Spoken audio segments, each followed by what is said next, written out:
Lawmakers finished up their trip to Puerto Rico for the annual Somos conference. New York City Mayor-elect Zohar Mamdani continues to work on his plans for his future administration. News Source Gabby Acevedo is in San Juan. Mayor-elect Zohar Mamdani wrapped up his trip to San Juan, Puerto Rico for the Somos conference, where today he shared center stage with Governor Kathy Hochul, promising to defend the immigrants in New York City, saying he's anxious to get to work. Governor Kathy Hochul welcoming Mayor-elect Mamdani on stage during a reception with organized labor coalitions near Old San Juan. Puerto Rico is not for sale, a message of support for the self-determination of the island, but in terms of New York politics, the Somos conference over the past 3 days has served as an opportunity to discuss upcoming business with state and city leaders. Whether in the council, whether at the state level, whether in leading the entirety of the state, the governor, our attorney general, organized labor, all with the purpose of delivering the affordability agenda that we ran on. Mamdani expressing his intention to protect labor union rights in New York City. So when we call New York City a union town, it's time to actually have a mayor who stands up for those same unions in their members. Governor Hochul vowing to work hand in hand with the mayor-elect as she heads for re-election, emphasizing her desire to keep Jessica Tisch as commissioner of the NYPD. You need to get a police commissioner that people trust, who has a record of accomplishment to keep the trajectory that we're on right now, which is crime is going down. Crime is going down significantly. As he said farewell to New Yorkers in Puerto Rico on a sunny day in the tropics, Mayor-elect Mamdani promising that City Hall appointments are coming very soon for his future administration. We are going to be making appointments over the course of the next 50 days. I'm proud of the co-chairs that we put together for our transition. They're hitting the ground running. Mamdani now heading back to New York City to continue working on his transition team prior to his inauguration in January. Meanwhile, Governor Kathy Hochul is heading next door to the Dominican Republic for an official trip. Reporting from San Juan, Puerto Rico, Gabby Acevedo, News 4, New York. News tonight, just moments ago, the FAA issued what is called an Emergency Airworthiness Directive, ordering mandatory inspections of all Boeing MD-11 airplanes and ordering that they remain grounded. That's the type of plane that was involved in that crash on Tuesday that killed at least 14 people in Louisville, Kentucky. The UPS flight was headed from Louisville to Honolulu when it struck an industrial area near the airport during takeoff. UPS and FedEx had already made the move to ground their MD-11 planes. That makes up about 9% of UPS's air fleet. The NTSB is the lead agency in the investigation into that crash. We are a few minutes away now from NBC Nightly News. Jose Diaz-Balart joining us with a preview. Hi, Jose. Hi, Rana. Good seeing you. Coming up tonight, we're going to have more on the chaos at airports across our country, as literally travelers are facing hundreds of canceled flights, thousands of delays, plus our exclusive inside look at Ghislaine Maxwell's prison email. That and a whole lot more when I see you in just a couple of moments. Okay, we'll see you in a few minutes. Jose, thank you so much. And we have still more ahead here at 6, including celebrating a new class of inductees in the Rock and Roll Hall of Fame. And another live look at our plaza tonight. The holiday spirit has officially arrived to the Rockefeller Center. After a 100-plus mile journey, the iconic Christmas tree is finally here. Tonight, live on NBC and Peacock, the Notre Dame Fighting Irish are back home in South Bend to take on the Navy Midshipmen in prime time. Live on NBC and Peacock. Would you roast us? I really don't think that's a good idea. Please. Okay. All right, Ashley, you look like a... James. And Hannah. Nice sweater. Here, anything is possible, as long as you can imagine it. And that's what makes Orlando unbelievably real. This is Tori. Today, she's helping Shell provide reliable energy for Americans. Progress at Shell is also up here. It's sustainable aviation fuel, powering partners like Delta Airlines. And even here, when AI computing runs hot, Shell's immersion fluids cool it down. Today and tomorrow, Shell is powering everybody forward. Dear Calvary Hospital, no parent should ever have to go through the death of their child. But when my son Warren's cancer gave him just months to live, Calvary's expert end-of-life care relieved his physical pain and my emotional stress so I could be his mom one last time and keep my promise to him to hold his hand to the very end. Thank you, Calvary. Calvary Hospital and Calvary Hospice, leading the world in end-of-life care. In Orlando, some of the best memories are made in the moments in between. And that's what makes Orlando unbelievably real.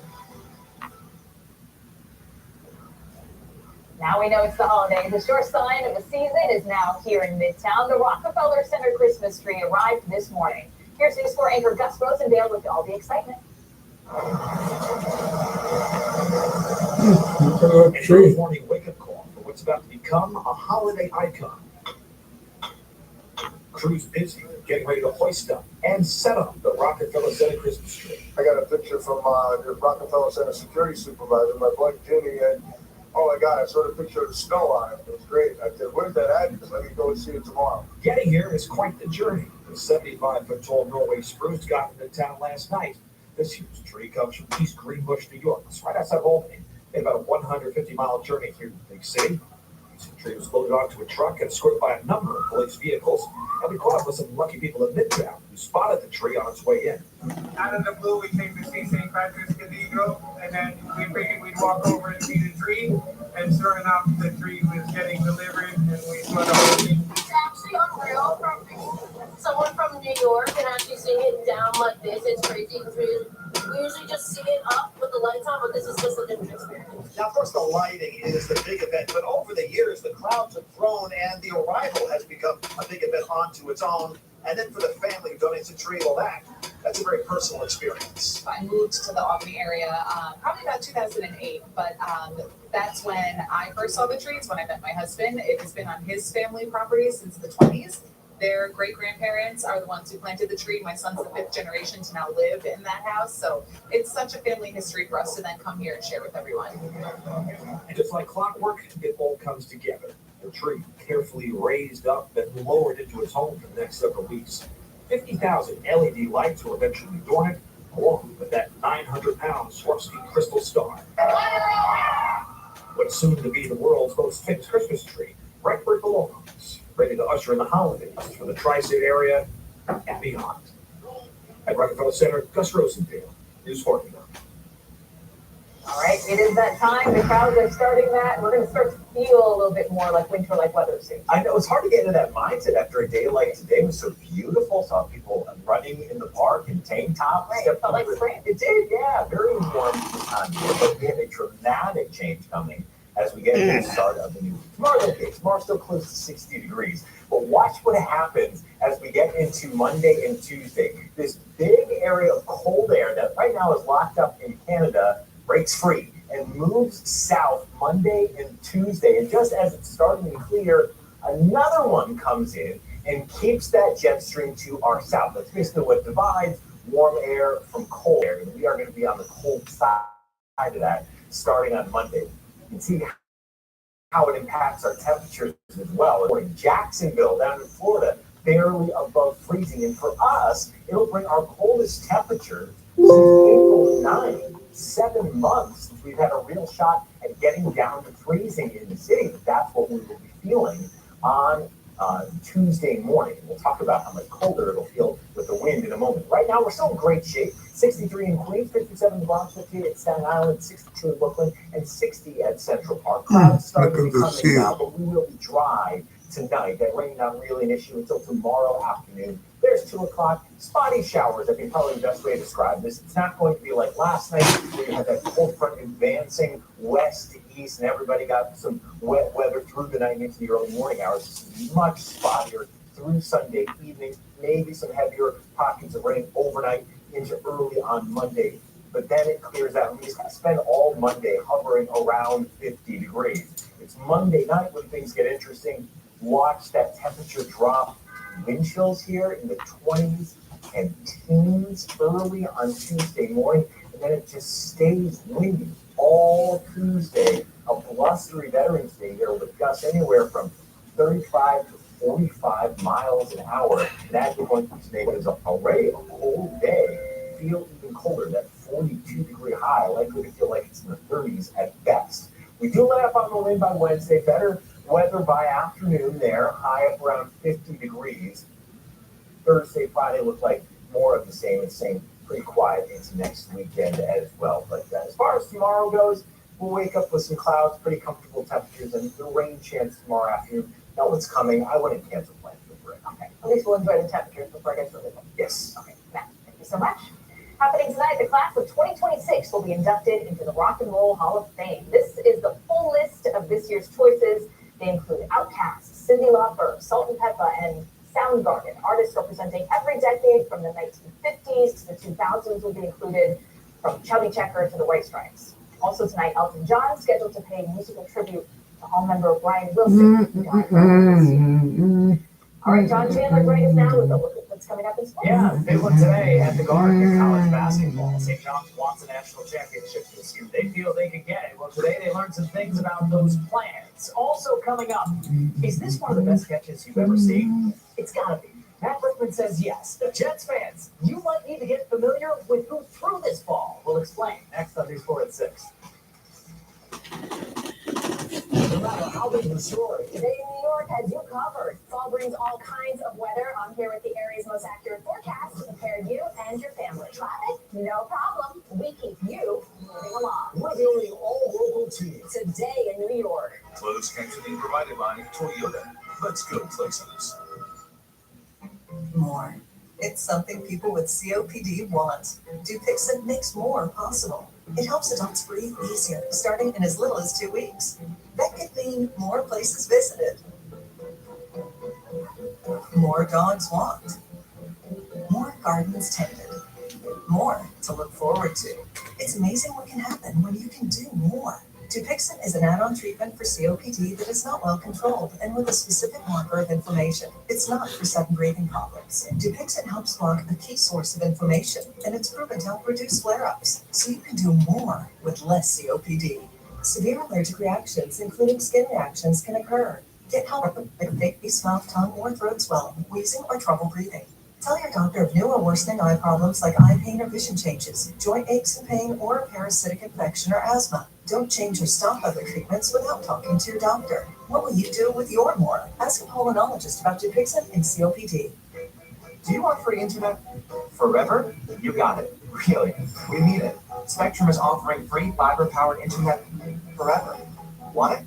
Just call this number and switch 4 mobile lines to Spectrum for a lifetime of internet you never pay for. It's not a trial. It's an unprecedented offer. So we'll say it again. Free fiber-powered internet forever. Have you called yet? Because your internet is forever. This ad ends now. A sea of voices letting you in on crypto secrets, and they all promise big returns. Now, a warning from Better Get Me Careful. The new way scammers are talking people out of the thousands. Wake up with Today in New York, Monday morning at 6. The Spectrum Sports Desk is presented by Spectrum. It's internet, mobile, and streaming TV, all from one place. It's only everything.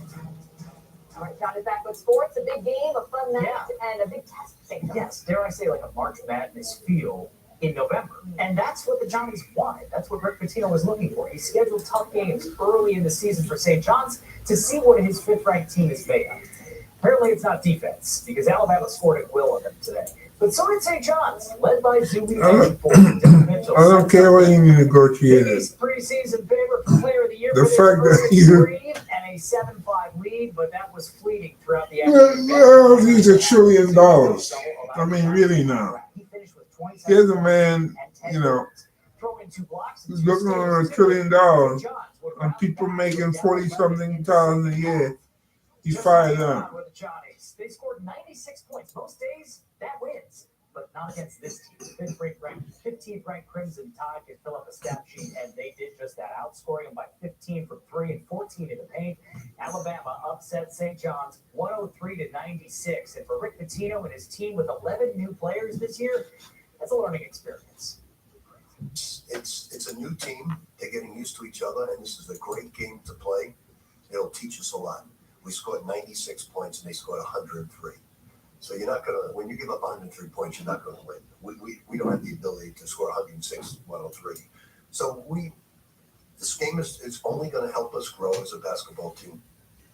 Okay, so for the Giants, the loss is not a setback. It's something they hope will set them up well come March. To college football, Rutgers needs to win 2 of its last 3 games if they want to become bowl eligible. Given that number 1 Ohio State is still on their schedule, you got to beat Maryland today. And they rallied. The Terps, they trailed 10-7 in the second when Ethan Kaliakmanis steps up and lets it fly for Ian Strong, the junior. Takes it in for the lead, one of his 3 touchdown catches on the day. Here's another, third quarter, extending the Scarlet Knights' lead to 28-17. Kaliakmanis threw for 4 scores. Antoine Raymond ran for over 200 yards in a 35-20 win. Rutgers gets back to 500 now at 5-5. Rutgers will face Penn State on November 29th. The Nittany Lions think an upset here against number 2 Indiana. But the Hoosiers think not. Down 40 seconds left, a 3rd and goal. That is future Jets quarterback Fernando Mendoza winging it to Omar Cooper Jr. That's the go-ahead touchdown. It's also the catch of the game. Maybe the catch of the year. Look at that. You want a toe tap? Boy, the Rockettes would be jealous of that one as he gets it down. He's 6 foot. That is quite a vertical, too. Incredible.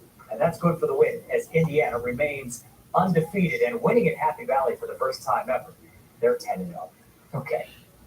On the ice, it's rivalry night at the Garden. The Rangers host the Islanders at the top of the hour here. The Blue Shirts have won 4 of 5, but all of those on the road. They remain the only team in hockey still without a home win. This afternoon at the Rock, Devils and Penguins jockeying for first place in the Metropolitan, tied at 1 through overtime. We need a shootout, and we got to see this move by Jesper Bratt again. Look at Bratt. Go right, how about left? And that's a tally. Devs scored the first 2 of this shootout, which means Jake Allen would have to handle it from there. And he would. He saved 33 of 34 in regulation, and he ends this denying Sidney Crosby for the 2-1 win. Devils have sole possession of first place after that. Okay, still just replaying that catch of the... so the quarterback, that's a guy the Jets might want to consider drafting. After that catch, I think so. He's incredible. They can get. Okay. John, thank you so much. We'll be right back.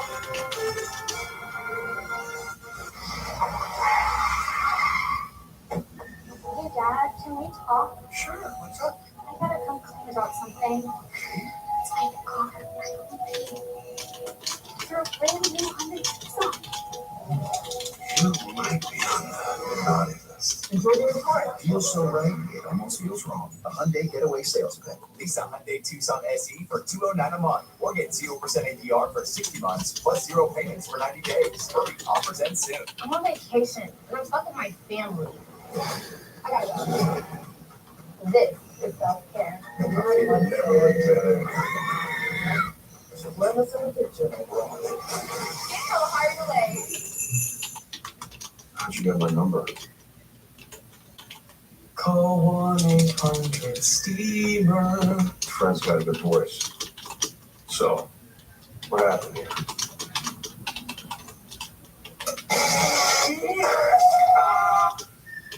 We'd rather not, sir. Thank you, Steamer. He's good. When clean enough is not enough. Family Steamer gets your home cleaner. What do you think? Even though they're growing up, they still need your guidance. Like, Yeah, that's why last year, Instagram launched teen accounts, defaulting all teens into automatic protections for who can contact them and the content they can see. And we'll continue adding new safeguards. Instagram teen accounts with automatic protections. so I was on my way home from the basketball game and I started to feel a very sharp pain in my back and down my legs. It was excruciating. And there were numerous tumors pinching all the nerves in my spinal canal. I knew that he had a very, very active lifestyle after minimally invasive spine surgery. I was very optimistic that we would be able to get him there. To be able to walk again without pain after 36 hours is magnificent.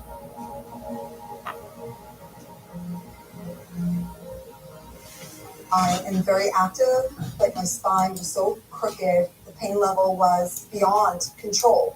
So like every morning when I would wake up, I couldn't believe I had to face another day. I had no hope. Everyone was telling her nothing could be done. And I'm telling her confidently, we can address her scoliosis with surgery. It's something we do multiple times a week. You're Presbyterian, give me my life back, and I'm so grateful.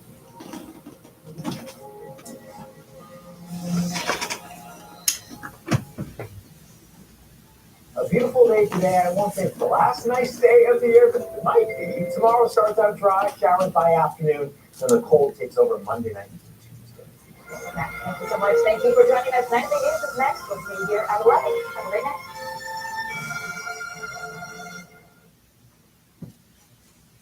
Tonight, mass cancellations piling up at airports across the country. Long lines and major disruptions nationwide. Hundreds of flights canceled, thousands delayed as the FAA cut back on air travel over the government shutdown. Passengers angry, with some delays up to 4 hours. And tonight, the government warning it will get much worse with Thanksgiving right around the corner. Happening now. The Department of Homeland Security says shots were fired at federal agents in Chicago. The questions tonight about what happened. The Supreme Court stepping in, allowing the Trump administration to temporarily withhold billions of dollars in food assistance as the shutdown drags on. What it means for millions who desperately need it. Bracing for winter, millions under alert as snow and bitter cold is set to move in all the way down to the Gulf Coast. The video showing cars speeding down a road moments before crashing into a crowd with deadly results. UPS and FedEx grounded an entire fleet of planes, same type involved in this week's deadly cargo plane crash. And tonight, the new federal order restricting when they can fly again. NBC News exclusive.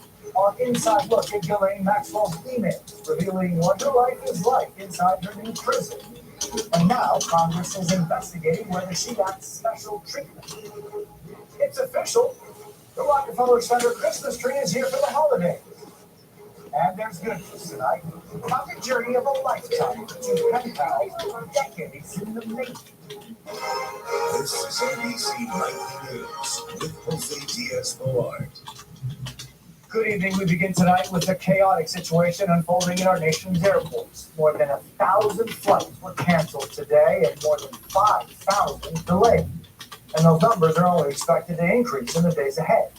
The chaos is part of the FAA's mandate to cut back on air traffic because of the government shutdown. This weekend, it was only 4% of flights, but over the next week, that number is going to increase, with 10% of flights set to be cut by Friday. Officials say the goal is to relieve the strain on air traffic controllers working without pay. But with Thanksgiving around the corner, lines like this could get even longer. Stephen Rowan leads us all tonight. Tonight, the growing chaos and cancellations at our nation's airports. There's some worry, I'm not going on. A 90-minute ground stop plaguing Chicago's O'Hare Airport today due to air traffic control staffing shortages. And I think that it's just gearing up to get worse. In this video, you can hear a pilot on an inbound flight telling passengers they're returning to the gate. Right now, we're just at emergency air traffic control. More than 5,000 delays coast to coast. At Newark Liberty, those delays lasted for hours as that airport also experienced a ground stop due to staffing. And for the second consecutive day, more than 1,000 flights canceled. And I'm like, please don't cancel my flight. Please don't cancel my flight. Airlines cutting 4% of flights at 40 major airports following an order from the Trump administration to ease the strain on air traffic controllers who've been working for more than a month now without pay. We're in uncharted territory. The president of the National Air Traffic Controllers Association telling NBC's Kristen Welker the safety risk is growing as the shutdown drags on. People having real people. These senators, they don't give a fuck. Run the business airspace in the entire world. The challenge at the airports leading some to choose the road instead. Hertz saying its one-way reservations are up more than 20% this weekend compared to last year. The mandated cancellations set to hit 10% by Friday. Transportation Secretary Sean Duffy warning the cuts could jump to 15, even 20% and threaten Thanksgiving travel. If the government opens on day one, will I see an immediate response from controllers? No, the union is telling me it's going to take time to get them all back in. Stephen Romo joins me now live from Newark International Airport. Stephen, cancellations are already looking grim for tomorrow.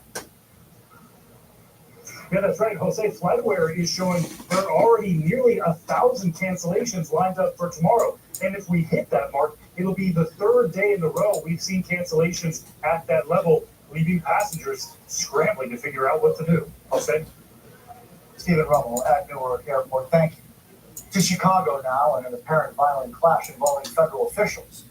The Department of Homeland Security says shots were fired during an immigration operation. Shaquille Brewster has the latest. Tonight, growing questions after another round of violent clashes in Chicago between federal agents and community members outraged at President Trump's immigration crackdown. This video appears to show Border Patrol agents apparently deploying flash grenades and tear gas on a crowd of people in a predominantly Mexican little village neighborhood. You can see one woman then throwing an object back. In another video, you see Border Patrol Chief Gregory Bavino appearing to hold a gas canister, commanding people to move. DHS today writing in a statement, Border Patrol was conducting immigration enforcement operations when an unknown male driving a black Jeep fired shots at agents and fled the scene. Chicago police saying they responded to the calls of shots fired at agents, also $1 trillion. of anyone struck by gunfire. DHS says a paint can and bricks were also thrown at Border Patrol vehicles, and the shooter and vehicle remain at large. Today's clashes are the latest tied to President Trump's Operation Midway Blitz in Chicago that have led to dramatic scenes on the streets. A federal judge on Thursday issued a preliminary injunction limiting federal agents from using riot control weapons like pepper spray and tear gas, writing the government's previous accounts of these protests and uses of force are simply not credible. DHS says they will appeal the order.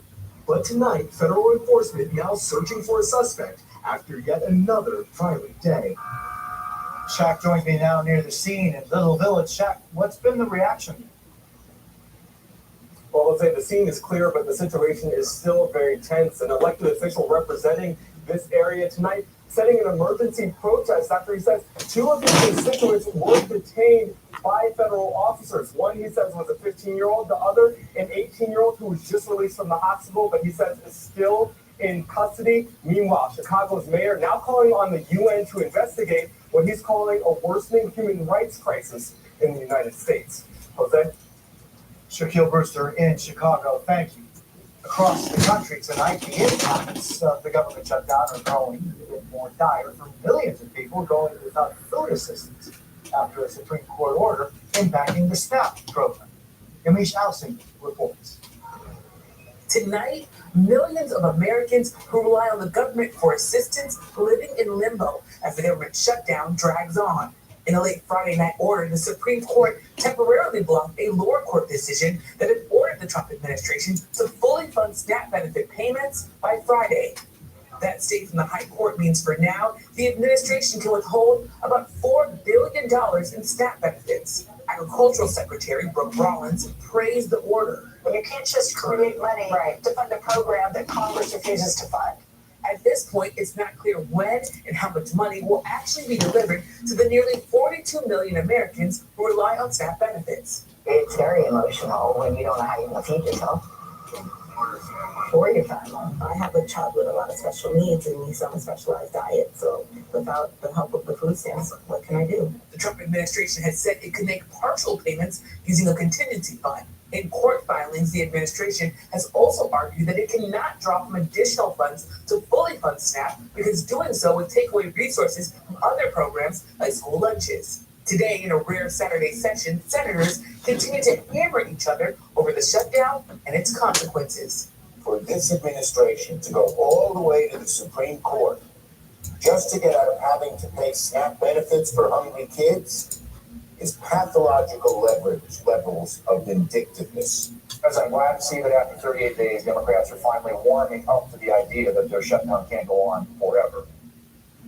And Yamiche joins us from the White House. Yamiche, there's also a ruling tonight on the National Guard deployment.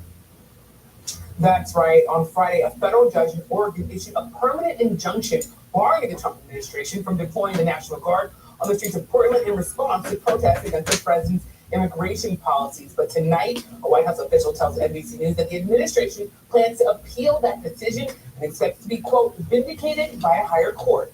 Jose? Michelle Sador at the White House, thank you. And don't miss Kristen Welker's big lineup for Meet the Press tomorrow morning, right here on NBC. Also tonight, the first signs of winter are here. Video from northern Iowa showing the first snowfall of the season, coating neighborhoods, bringing low visibility and slippery roads. Some parts of the Midwest already seeing over 4 inches of snow today, while millions across the U.S. brace for a cold blast coming tomorrow and into the week ahead. And now to an NBC News exclusive. It's a look at emails sent by convicted sex offender Ghislaine Maxwell after an unusual transfer to a minimum security federal prison. Priscilla Thompson has more on what they reveal. Ghislaine Maxwell, in her own words, describing life in her new prison home. I feel like I have dropped through Alice in Wonderland's looking glass, she writes, at federal prison Camp Bryant, according to emails she sent to friends and family reviewed by NBC News. I am much, much happier here, she writes. Maxwell is serving a 20-year sentence for recruiting minors to be sexually abused by Jeffrey Epstein. The emails obtained by the House Judiciary Committee investigating allegations of special treatment written by Maxwell after an abrupt and unusual transfer from a low-security facility in Florida to this all-women's camp in Texas, typically reserved for white-collar criminals. The move came amid backlash over the DOJ and FBI announcement in July that a review found no incriminating client list. Soon after, Maxwell met with Deputy Attorney General Todd Blanche. Did you know of the existence of any such list? There is no list.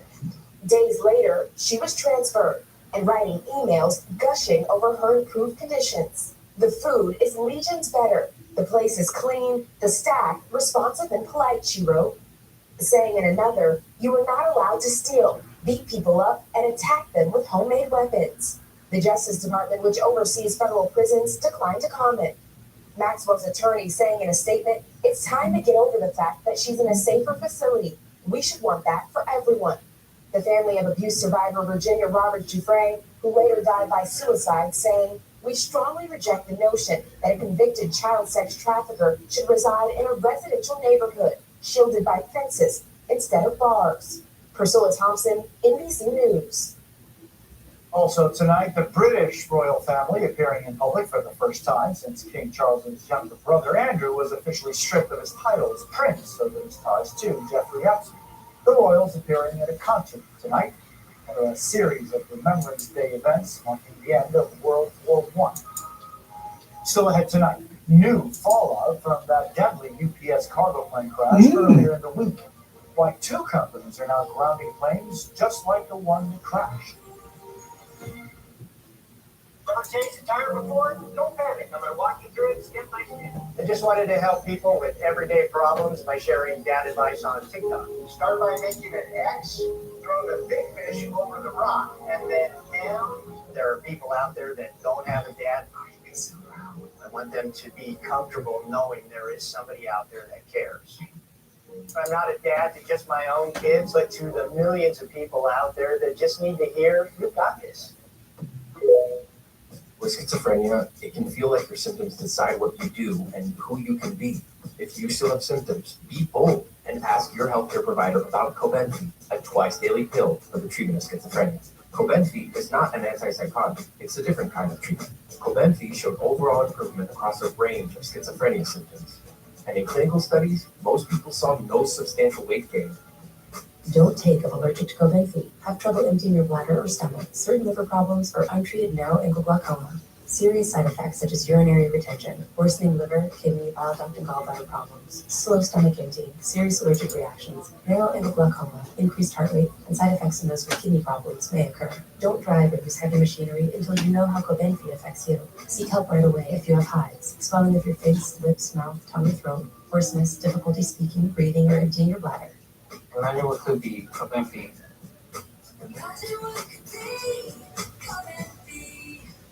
It's time to rethink what a complete multivitamin can do, like support you as you navigate a new country. Taking Centrum Silver daily is clinically proven to help slow cognitive aging in older adults. You did it. Exhaustipated. When you're tired of your backed up gut and you need fast relief. MiraFast works naturally with your body in as little as 30 minutes. MiraFast acts faster, works gently.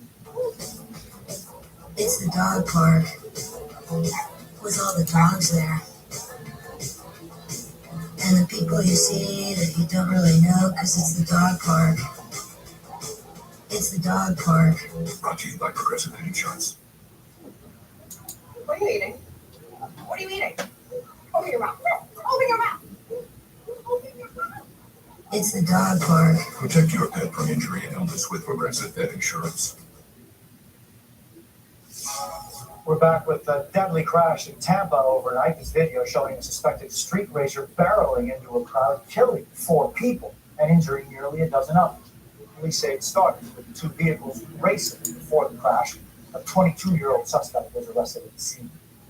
Also tonight, the shipping giants UPS and FedEx are grounding their fleets of MD-11 or MD-11 cargo planes, the same type of plane involved in the deadly UPS plane crash in Louisville, Kentucky this week.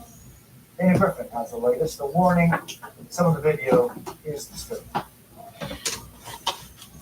As NTSB investigators comb through wreckage of this deadly MD-11 cargo plane crash in Louisville, Kentucky, dozens of MD-11s now grounded by 2 of the nation's top parcel carriers, FedEx and UPS.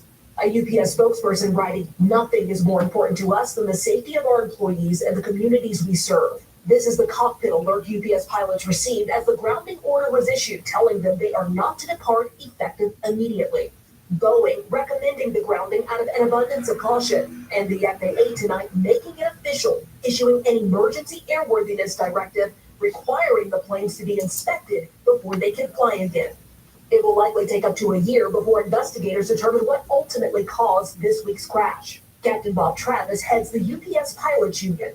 I'm confident that the NTSB, to include our accident investigators that are there with them, UPS has their team on this as well, and they'll get to the bottom of this. Video shows the plane's left engine catching fire during takeoff and detaching, killing 14 people, including the 3 crew members on board and others on the ground.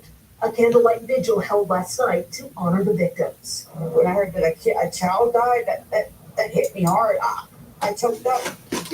Jose, there are growing concerns tonight over grounding dozens of these cargo planes and if it could impact the holiday shipping season. Both FedEx and UPS say they are implementing contingency plans to limit disruptions. Jose? Dana Griffin, thank you. We're back in a moment with the growing battle over addiction research. One man's mission to pay it forward, inspiring millions. So I'm sensing a bit of tension between you 2. Well, our heart attack was a wake-up call, but I still feel like we could do more to avoid another one. Come on. I started eating kale, and I take statins, right? And we're hitting the gym. I'm worried it's not enough. I just wanted to ask our doctor about Repatha. Normally, I don't take sides, but you should listen to your heart. Repatha plus a statin dramatically lowers LDL-C by 63% and drops the risk of having a heart attack by 27%. Do not take Repatha if you're allergic to it.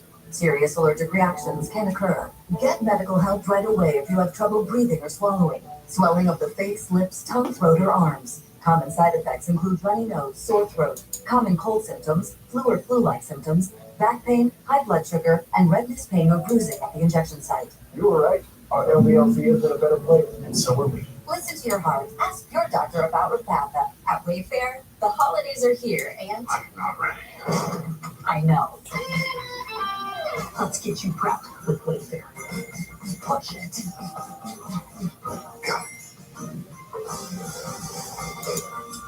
Run it again. Read front door. Sounds like you get bed. Extra dining chair and living +1. Perfect. Let's get free shipping! Be ready. Win the season with Wayfair. For pain in multiple spots like here, here, or here, Salon Pass patches stick firmly and remove comfortably once your pain is gone. Salon Pass. It's good medicine. Behind this couple's financial future is their advisor, who's building a portfolio designed to meet all their needs. And behind their advisor are Vanguard's institutional quality bond funds, powered by a deep bench of experts who have consistently delivered year after year. The fact is, 90% of Vanguard's active bond funds outperformed their peers over the last 10 years. We can get behind that. Are you backed by institutional quality bond funds? Vanguard, discipline that delivers. Tomorrow, after Democrats swept key races on Election Day and amid a record-breaking government shutdown, Kristen Welker sits down with House Minority Leader Hakeem Jeffries and Senator James Lankford, plus a meet-the-moment conversation with John M. Chu. Tomorrow on Meet the Press. We're back with a battle over addiction research. Nearly 30 million Americans have alcohol use disorder, but funding to research what causes alcoholism is a lot less than research into other diseases like cancer. But now, one man is trying to change that. Who's Kate's not? Gene Bardison grew up on a farm with an alcoholic father. I can remember going through the barns and the haylofts and finding bottles of vodka and taking them down to the creek and smashing them. Bardison himself drank for decades while raising 4 kids with his wife. He got sober, but the cycle continued with 2 of his children. Bardison's son Tommy drank himself to death in 2016. I guess there is probably no way to explain what it's like to lose a son, particularly when, I felt that it was sort of my fault too. It's that pain that drove Bardison to look for solutions. He was shocked to discover how little funding there is for research on alcohol use disorder, which affects nearly 28 million people in the U.S., about 1 in 10 Americans. We don't know what this medical condition is, and therefore the research becomes paramount. In 2021, Bardison founded the Addiction Research Institute. He was 82. A lot of people wouldn't start something like this, Gene, at 82. Yeah, but there was no question that this is what I had. It's become like a life's mission for you. Oh, it is. Absolutely. Right now, the National Institutes of Health funds more than 12 times as much research on cancer as it does on alcohol use disorder. We just don't see the philanthropy dollars in tackling substance use problems and other forms of addiction that we do in many other areas of medicine. Danielle Dick runs the largest addiction research center in the country at Rutgers University. One project gathers genetic profiles as part of assessing the risk of substance abuse. We can powerfully differentiate already today who is most at risk. With more funding, she says they could share that science with treatment centers and families. Bardison and Dick agree stigma still stands in the way. Breast cancer has a whole month. People wear pink ribbons. You don't have anything like that. No. But we will. His work to fund research inspired by millions of families who know the pain of alcoholism. I know that it kills. I know that it breaks hearts, it breaks families, and we need a solution. And that is?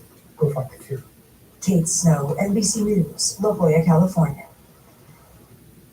When we come back, there's good news tonight about showing up for your friends and the big way this group showed their support when their friend needed it most. Still dealing with moderate to severe ulcerative colitis or Crohn's disease symptoms despite treatment? Put them in check with Rinvoq. Rinvoq works differently, and it's a once daily pill. When symptoms try to take control, I got rapid relief with Rinvoq. Check. Rinvoq helped visibly repair my intestinal lining. Check. I got lasting steroid-free remission with Rinvoq. Check. Rapid symptom relief. Visible repair of the intestinal lining. And lasting steroid-free remission. Check, check, and check. Rinvoq can lower ability to fight infections. Before treatment, test for TB and do blood work. Serious infections, blood clots, some fatal. Cancers including lymphoma and skin. Serious allergic reactions, GI tears, death, heart attack, and stroke occur. CV event risk increases in age 50 plus with a heart disease risk factor. Tell your doctor if you've had these events: infection, Hep B or C, smoked, are pregnant, or planning. Don't take if allergic or have an infection. Put UC and Crohn's in check and keep them there with Rinvoq. Ask your gastroenterologist about Rinvoq and learn how AbbVie can help you save. I checked Allstate first and saved hundreds on my car insurance. Unfortunately, I didn't check if I unlatched Evo's gate while taking a selfie. Evo, no! Come back! Checking Allstate Allstate First was really smart. Not checking Evo's gate though, not smart. At least I checked Allstate First and saved hundreds. Your parents have given you some amazing gifts, but what about the inherited ones? Celebrate them with Ancestry DNA, the simple test that shows your deep family roots from your mom's side and your dad's side, with some serious detail. Trace the journeys and history that shaped who you are today, and the traits they passed down. Your connections to the past are all waiting. See just how gifted you are for only $39. The recipe for a long, healthy life? It starts with gently cooking our food to give your dog the nutrients they need without the ultra-processing. Get 50% off your first box, only at thefarmersdog.com. Give us the facts. Let us decide for ourselves. I want you to be transparent, I guess, is firstly what I want. If we got clear facts, maybe we can calm down a little. Thing doesn't even work. Oh my god. Back now with big news at 30 Rock. This year's Rockefeller Christmas tree arrived at its new home for the holidays today. That 75-foot tall, 11-ton Norway spruce made its way down from East Greenbush, upstate New York, before it was installed this morning. The tree lighting ceremony is set for the 3rd of December. That's good news tonight. You know, so often the good news just doesn't get as much attention as the bad. So every Saturday we highlight the many people who spread joy and love, and these are just some of those stories.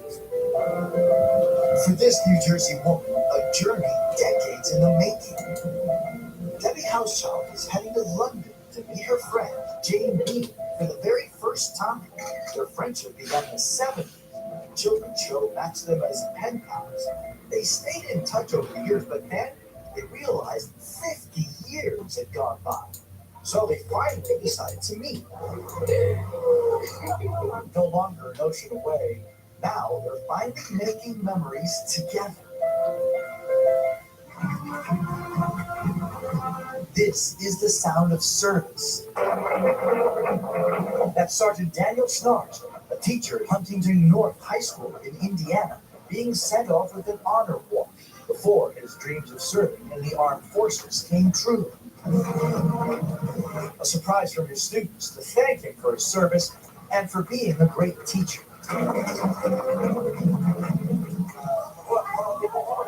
Everyone knows running is hard. But when Jamie Castro started to lose steam at the Chicago Marathon, Hey, congratulations.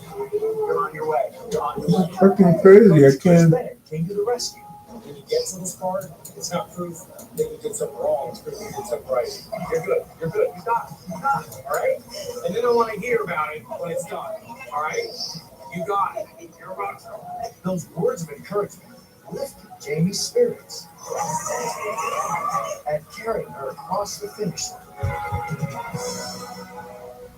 And in Charlotte, North Carolina, a run club heading to this hospital to support Emily Kellogg, her friend who just finished chemo. Her friends waiting patiently outside.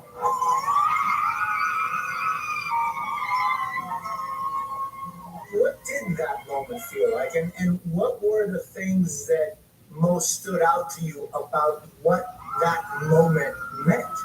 The joy that I've never felt before. Like, when do you get to walk out somewhere and over 20 people are cheering just for you? I could not stop crying happy tears. Those friends there on Emily's big day after supporting her throughout the treatment. Running half marathons, raising money in her honor, and cheering her on when she needed it most. It finally made me realize, I'm not alone. I have so many people here rooting for me on my side. What is the universal message behind this?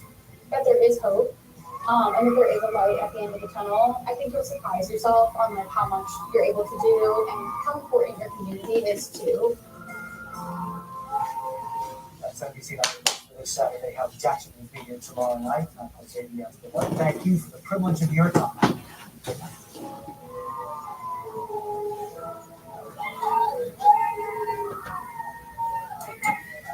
Emily Every morning, you welcome us into your home. And we welcome you into ours. Here, every room feels like a family room. And your backyard is heaven. Our home is your home, and our door is always open. Even though they're growing up, they still need your guidance. Like it? Yeah. That's why last year, Instagram launched teen accounts, defaulting all teens into automatic protections, where you can contact them and the content they can see. And we'll continue adding new safeguards. Instagram teen accounts, automatic protections. Time and Temperature is brought to you by Raymore and Flanagan. Surround yourself with what you love. An iconic venue hosting an iconic matchup. College football playoff implications still in place for both. Here come the Irish. Welcome to College Countdown, presented by Genesis Motor America. College football under the lights in South Bend, Indiana. Notre Dame, a playoff team. If the season ended right now, and if they keep winning, they will be a playoff team when it counts. Tonight, they'll play in front of the future officers of the U.S. Navy. Face a team that has playoff aspirations themselves. Marcus Freeman, a perfect 3-0 against the midshipmen, will rely on his Heisman dark horse, Jeremiah Love, and his 14 touchdowns. But no team has a better ground game than Navy tops in rushing yards per game in college football. Notre Dame's most played opponent, 98th meeting between Navy and the Irish. So glad you're with us. What a Vice presidential building. More than 400 drones and 45 missiles were launched by Russia. That's according to the Ukrainian Air Force. 25 locations were hit. Many areas left without electricity and heating. Russia says it was targeting weapon production. Nobody answered the question. Ukraine's President Volodymyr Zelensky has called for more Western sanctions pressure on Russia, saying there must be, quote, no exceptions. U.S. blacklisted two of Russia's largest oil companies back in October, but on Friday, President Donald Trump gave Hungary a one-year exemption from those sanctions on Russian oil and gas. Our diplomatic correspondent James Langdale sent us this report from the Ukrainian capital. This woman was one of the lucky ones. Her apartment block in Dnipro was hit just after midnight. An unmanned Russian fast hole in the side of the building. 3 people lost their lives, more than 10 were wounded, including 2 children. Amazingly, out of this rubble, 28 residents and their pets were rescued by the emergency services. At first, we didn't understand what had happened. Then I looked for my parents. My mother was lying on the bed, and a window frame fell on her. It was scary. The explosions were very powerful. It was truly frightening for every living person who was in that archway. This was just one of 25 locations across Ukraine struck in what was a comprehensive drone and missile attack. The targets mainly energy infrastructure, leaving many areas without electricity or heating. It's an honor to have a friend of mine here, Viktor Orban. The strikes came only hours after Donald Trump met Hungary's Prime Minister at the White House. The president gave his ally a one-year exemption from US sanctions against buying oil and gas from Russia, something that did not go down well in Kiev. There is not enough pressure on Russia, and any relaxation in the existing pressure only motivates Putin to drag out this war, to cause more harm to our country, our people. Any weakness in the response to Russia's impudent behavior gives Russia a motive to continue the war. A war that for some came very close to home last night as Russia continued its attack on Ukraine's morale and its economy. For people here, debates about sanctions are very real. If Russia can keep selling its oil to Hungary, then it can use the money earned to build more drones and missiles, just like those that flew through the skies of Ukraine last night. James Landau, BBC News in Kiev. And for more of the latest round of Russian strikes, I've been speaking to Stephen Piper. He's a former U.S. ambassador to Ukraine and senior fellow at the Brookings Institution. Russia hitting 25 locations across Ukraine, drone and missile attack What do you make of this latest round? How significant do you think these strikes are? Well, the kind of strikes that we're seeing in energy infrastructure is typical of what we've seen over the last 2 years as winter approaches. The Russians are trying to make life for Ukrainian civilians more difficult by cutting off electricity and cutting off heating. And to some extent, I think it's really a reflection of permanent frustration that they are not achieving greater success on the battlefield. Over the past 7 or 8 months, Ukraine has lost about 1% of its territory to Russia, but the Russians have paid an enormous cost for that. They've lost, by the British Ministry of Defense estimates, 350,000 dead and wounded soldiers in the last 8 months. So these kinds of gains are very difficult on the front. So Russia is now trying to bring the war home to Ukrainian civilians. Yeah, you mentioned this is, part of the Russian strategy. We've seen strikes like this before taking place ahead of winter, during winter. What about Ukraine? How difficult is it to defend against these kinds of strikes? And has Ukraine, learned over the years kind of how to deal with these sorts of attacks when they do come? Well, those are good questions, Carl. I think, one, the Ukrainians have learned how to quickly catch things back up after they've been hit. They've also, I think, brought in new capabilities, smaller generators, batteries that are more dispersed, as opposed to the big targets that the Russians go after. The Ukrainians also have been fairly effective in shooting down Russian drones, and the bulk of the attacks last night were by these drones. The harder thing for the Ukrainians are ballistic missiles, and that's where they really are reliant on American and European missile defenses, which have been in relatively short supply. Now, these strikes, it's hard to ignore the fact that they came just hours after we saw President Donald Trump meeting with Hungary's leader, Viktor Orbán, in the White House. Do you think there was also maybe a message in terms of the timing here from Russia? My guess is that the Russians are more intent on really taking down as much of the energy infrastructure as they can as the winter sets in Kyiv. But certainly, I think yesterday was a day that may have given the Russians some encouragement. 2 weeks ago, the Trump administration took a very important step and a very positive step, in my view, when they sanctioned Rosneft and Lukoil, the two largest producers and exporters of Russian oil. But yesterday, Mr. Trump said he was going to give Hungary a 1-year exemption. That seems to run counter to that positive step he took 2 weeks ago. Hopefully that's just a very narrow exception for one country, because if the administration pursues these sanctions in a very serious way, they can begin to have an impact on the revenues that Russia accrues from oil exports. And those revenues are a large part of the Russian and the Kremlin budget, including for continuing this war. Yeah, and Ambassador, we heard actually a bit there, didn't we, from President Zelensky, his reaction to that carve-out for Hungary, saying that there isn't yet enough pressure on Russia in terms of these sanctions. How concerned do you think President Zelensky was, Ukraine was, after they saw the deal that went down on Friday? I think that was not seen as a positive sign. The problem that Ukraine faces right now is that Vladimir Putin believes he can still achieve his objectives on the battlefield.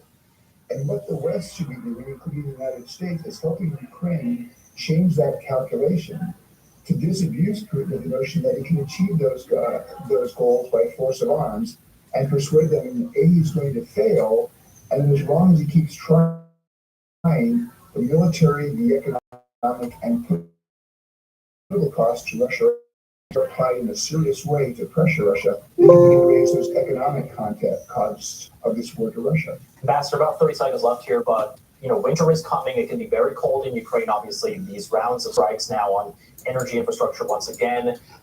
Does that just dampen the mood, you think, in Kyiv and in Ukraine? I think it's going to have a little bit of an impact, but again, you're right. The Ukrainians now have been through 3 full winters before, where they've had Russians attacking energy and heating infrastructure. So don't underestimate the resilience of the Ukrainians to continue their resistance. Well, here in Washington, the Senate has now adjourned for the day after bipartisan talks aimed at resolving the government shutdown. Senators are holding a rare weekend session, trying to find a consensus on the spending bill. The Republican and Democratic leadership still very far apart on the latest proposal to extend health care subsidies. Take a listen. I know many Republicans stormed out the gate to dismiss this offer, but that's a terrible mistake. Our offer is not a new policy. This is not negotiating in a shutdown. It's simply agreeing to maintain current funding levels. A one-year extension is something many Republicans themselves have said they want. It's something a great many Americans support. 55% of Trump supporters support it, after all. So it's alarming that Republicans even refuse to acknowledge we have an immediate crisis right now that needs fixing. The Democrat leader proposal is a non-starter for the Republican majority. The Democrat leader wants to believe that this is a, quote, simple proposal, that it is some sort of compromise, but it is not. Our North American correspondent Peter Bowes has been tracking the latest developments from Washington. It was a rare Saturday session, but the two sides, Republicans and Democrats, are still far apart. Donald Trump, the president, has taken to social media to encourage the two parties to reach a compromise. The Democrats have suggested that they would agree to the current funding bill if Republicans agree to a 12-month extension to the health subsidies that are due to expire at the end of this year, the issue which has really been central to this dispute ever since the beginning. So still deadlock in the Senate. In the meantime, Americans becoming increasingly angry, especially travelers with their flights being cancelled on Saturday. About 1,000 flights cancelled across the country. There hasn't been a huge amount of disruption at airports because the airlines have been telling people in advance that their flights have been cancelled, but this situation likely to worsen. Cancellation started at about 4% on Friday, could, we're told, increase to something like 20% of all flights in the coming days. Families that rely on food benefits also concerned about the coming days, with that government program now only funded to the tune of 50% after the intervention of the Supreme Court. Peter Bowes reporting there, more than 1,000 flights across the U.S. have been canceled so far on Saturday as the Federal Aviation Administration grapples with the continuing shortage of air traffic controllers due to the government shutdown. We've been tracking the situation at several airports across the country, affecting some 40 different airports. You can take a live look if you want at the airport there in Dallas. This is, of course, one of the busiest hubs in the country. Still a lot of activity taking place there. Los Angeles, over on the West Coast in California. Looks like kind of a fewer cars coming into the airport than you might expect on a busy Saturday. And then Miami Airport in Florida, another busy hub right there. Of course, all this disruption comes as people are planning their travel for the Thanksgiving holiday, the biggest travel week of the year here in the U.S. I spoke earlier to Clint Henderson, travel spokesperson for Points Guy, an American travel website and blog, about the challenges facing the industry and travelers. You know, we saw hundreds of flights canceled Friday. Today on Saturday, more than 1,000 flights. What do you make of what we've been seeing at these airports across the country? You know, it's a small taste of what's ahead. As the longer this government shutdown drags on, the worse it's going to get day by day. It gets worse and worse. Today's atrocious 5.5-hour waits right now at Delta for planes to take off in Atlanta. That's the Fortress hub. It guides so much traffic for the whole United States. The entire Northeast corridor is a mess. And I think this is a small taste. If we get to the Thanksgiving and this shutdown is still going on, it's Katie bar the door. I think we're in real trouble. We're already in trouble, so imagine how much worse it gets in the next couple of weeks. Yeah, this is only kind of day 2 of this disruption.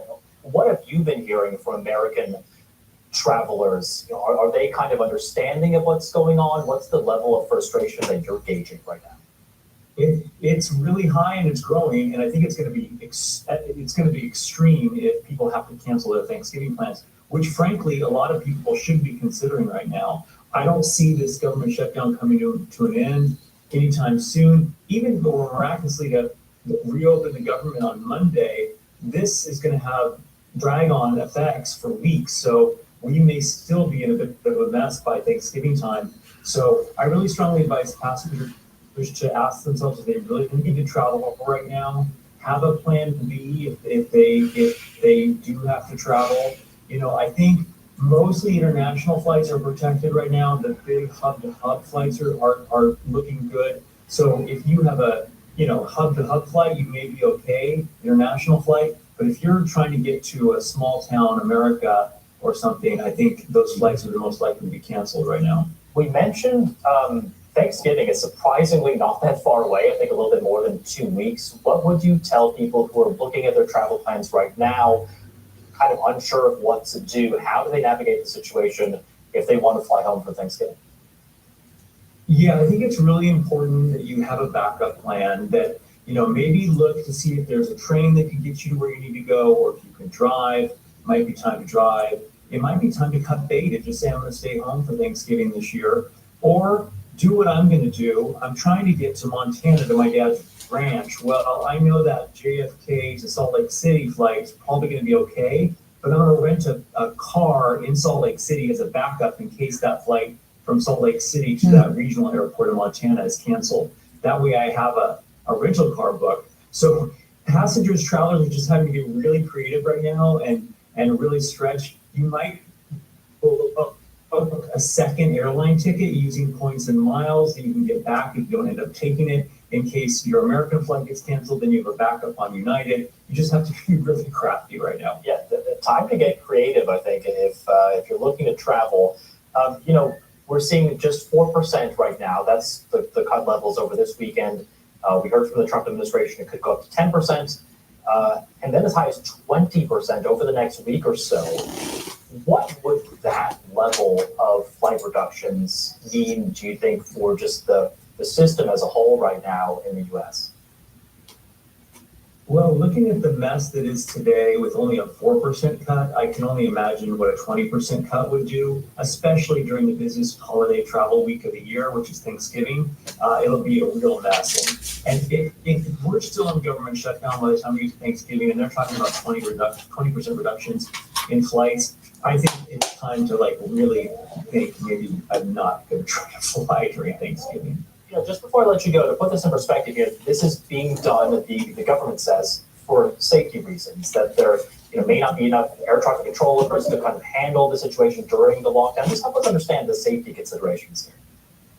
Yeah, so, it's really interesting. We've seen a reduction in flow like this before at Newark Airport because there's been a long-term shortage of air traffic controllers. But what's happening right now is you've got increasing levels of absenteeism. That means already short-staffed air traffic control towers are even less staffed, and that means they're just already stressed out to the max, and this is adding to their workloads, adding to the stress loads. There's fewer of them to pick up the slack. So the FAA is basically saying we got to reduce the number of flights to take some of the pressure off. And I think that's probably a really smart strategy from a safety perspective. God forbid, a tired ATC worker makes a mistake, and we're human, we're all humans. They're doing the best they can, but there's only so much one person can handle. So that's where the safety issue comes up, is tired, overworked, stressed workers, directing teams full of people. So you just want to err on the side of caution there. And for more on those flight cuts, you can scan the QR code there on the right side of your screen. It also has information about the rights that travelers are entitled to if their flights are canceled during this U.S. government shutdown. Well, the 262 prisoners released in terror in England and Wales in the year to March 2025, at least 4 are still at large, the BBC has been told. The government is coming under increasing pressure after a prisoner who was mistakenly released from Wandsworth jail more than a week ago was arrested. Our political correspondent, Helen Cat, has more. Well, those numbers emerged last night, but what we don't know still is how many prisoners have been accidentally released since March of this year, and of those, if there are any that are still at large. And that has prompted criticism and questions from opposition MPs. The Shadow Justice Secretary, the Conservative Robert Jenrick, has said that David Lammy, the Justice Secretary, needs to, in his words, come clean about how many prisoners might have been accidentally released and how many may still be on the loose. The Liberal Democrats Justice spokeswoman Jess Brown-Fuller has said that every resource must go into finding these prisoners and warning the public. Now, we have heard from the Ministry of Justice. A spokesperson said that the vast majority of offenders released by mistake are quickly brought back to prison and they would do everything they could to work with the police to capture the few, they say, that are still in the community. They say these cases only further expose the scale of the crisis in our prisons we inherited. Now, I should say that the Conservatives are pushing back on the idea that accidental releases now relate back to their time in office, but we are certainly hearing that from David Lammy. He's trying to pin it very firmly on the condition that the prison system was left in, but it is Labour that is in charge. Now, they've said they won't be able to fix this overnight, but there's going to be a lot of scrutiny on how they do plan to fix whatever is going on or going wrong in the prison system. The UK Home Secretary is expected to announce a major shake-up of the immigration and asylum system later this month. BBC News has learned that the Home Office officials have visited Denmark, studying its immigration rules regarded as some of the toughest in Europe. Here's our political correspondent, Ian Watson.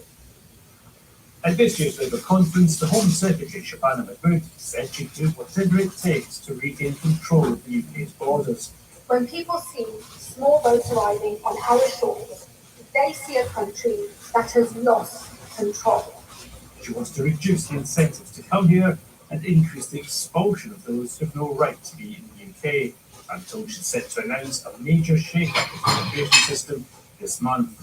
She's been looking across the North Sea for inspiration. In Denmark, the sister party, the Social Democrats, saw off an electoral challenge from a right-wing populist party by taking a much harder line on immigration.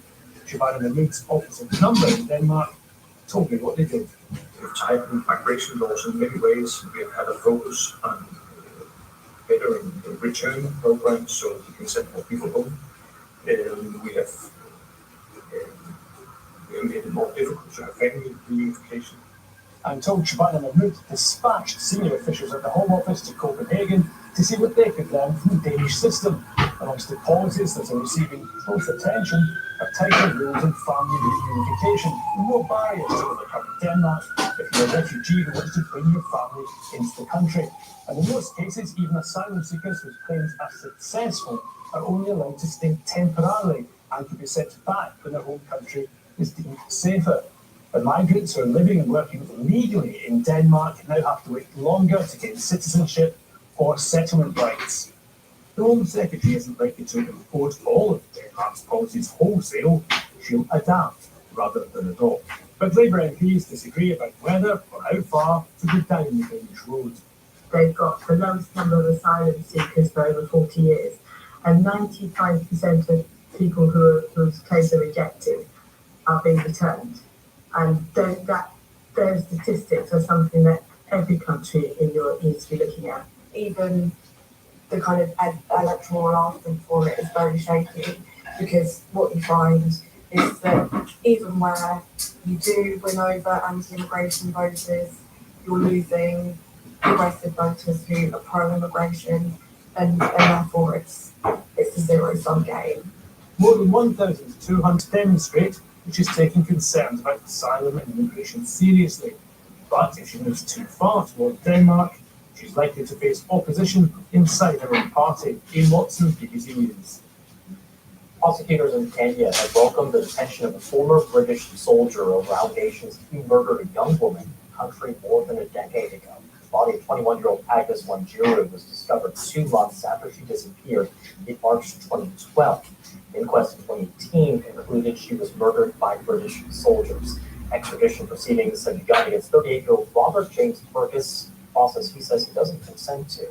Kenya's Office of the Director of Public Prosecutions described the development as significant as the result of extensive and coordinated effort between Kenya and the UK. Joe. For years, the family of Agnes Wanjiru have fought to bring whoever killed her to justice. In 2012, the young mother's badly decomposed body was found in a septic tank in Nairobi, where her sister Rose also lived. Agnes had been missing for months, but had last been seen leaving a bar with a British soldier. The family long suspected he had killed her. In April this year, they met the defence secretary in Nairobi. John Healy promised to support their attempts to find a resolution. Yes, we are hopeful that we get justice, but we have to keep pushing because these are issues so two countries, UK and Kenya, so we have to keep pushing as they have been saying. The investigation has been run with the Kenyan authorities, so we have to keep pushing so that we can push the both governments so that they can give us further. That came a step closer in September when a Kenyan court issued an arrest warrant for a former British soldier who had been training in Kenya at the time. Extradition proceedings have now begun against Robert Purkis. Westminster Magistrates Court heard the 38-year-old who was found by a colleague crying outside the Lions Court Hotel on the night of the disappearance. When asked what the matter was, he allegedly said, "I've killed her." His lawyers say that he vehemently denies murder and has refused voluntary extradition. The family of Agnes Wanjiru say they are incredibly relieved to hear of the arrest and that it marks an important step towards justice. Joe Wood, BBC News. And finally, since the end of August, tens of thousands of Australians have been tuning in to a Netflix. It's a high-drama, 24-hour reality channel that first became a hit during the COVID pandemic. It's the story of these peregrine falcons. They live 34 stories up at the top of a skyscraper in Melbourne. Sometimes it's compared to Game of Thrones. Features airborne fights, births, breakups, earthquakes. Currently, fans are waiting for the moment when this year's chicks, that began hatching at the end of September, attempt their first flights of 34 stories up. Not the cast for those falcon kids there. Stay with us. Plenty more coming up on all the stories in half an hour's time, right here on BBC.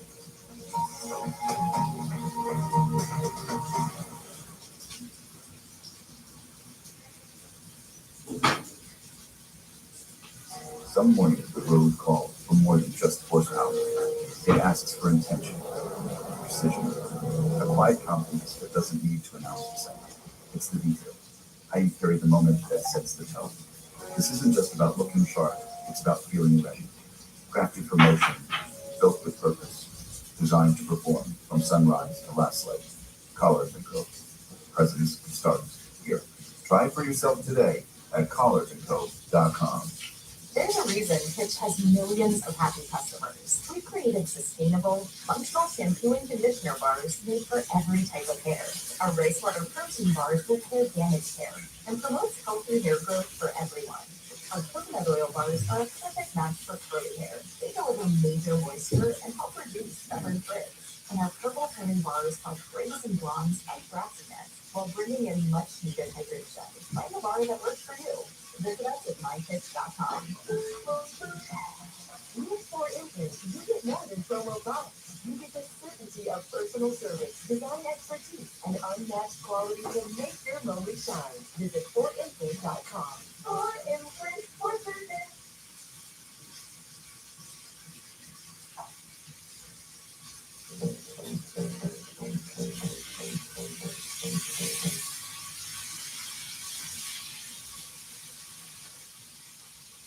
But if you're an executive, this shirt is a must-have in your life. I'm tired of floppy collars and shirts and sweatpants, so I got this shirt I saw on TV. Now I don't have to work. I got it shipped in no time, and I switched from regular polos to this. The brand is called Collars & Co. They make a regular stretchy golf shirt, but the top has a firm collar on it. I got rid of so many problems by upgrading to this. No dry cleaning needed anymore. I'm free from uncomfortable long sleeves, and the collars will ship all day. Get 20% off today using code CD at collarsandco.com. Oh, why does my back hurt every morning? I stretch. I go plunge. I even invested in a $5,000 mattress. Wow, yeah. You sit on this all day. How did you get in my house? The only way to fix this pain is to fix it sick. The Emperor's chair is built around the true science of sitting. My chair has lumbar support. Lumbar is a low bar when it comes to judging how a chair supports you. Research shows the real foundation of a healthier sit is pelvic support. That's why we created our patented precision posture system that supports the upper and lower spine independently based on your specific body shape. All right, 3 for 1. With your pelvis supported, you can experience manual release in the back, neck, hips, improved posture, and the ability to sit through even the longest support calls. Just unmute and say, nope, nothing my end. Fixing how you sit is the easiest healthy habit you can build. Try the Emperor chair. Let's 3 for 60 days. Your parents have giving you some amazing gifts. But what about the inherited ones? Celebrate them with Ancestry DNA, the simple test that shows your deep family roots from your mom's side and your dad's side. With some serious detail. Trace the journeys and history that shaped who you are today. And the trace they passed down. Your connections to the past are always see just how gifted you are for only $39.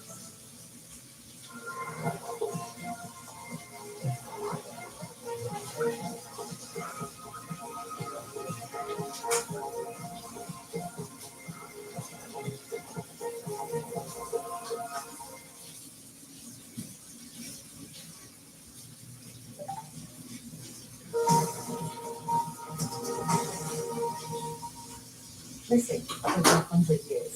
Now BBC News using archaeology and specialist research, the war detectives identified 2 Scottish soldiers killed in action during World War One, at last laying them to rest with full military honours. On the front line. This is the story of 2 Scottish soldiers who have lain undiscovered for more than 100 years. The story of the dedicated team who, against all the odds, managed to track down their families. The scale is unimaginable in this generation. So long as there are men out there that have been missing, things that have been conditioned, you still find families. In a number of casualties that were discovered when they cleared the highway. We're doing this not for medical legal reasons, but for commemoration, for memories, and for family. Families who can now lay them to rest and honour their part in a battle that cost thousands of lives. I was speechless. Oh my God, was it? I was shaking when I read the letter.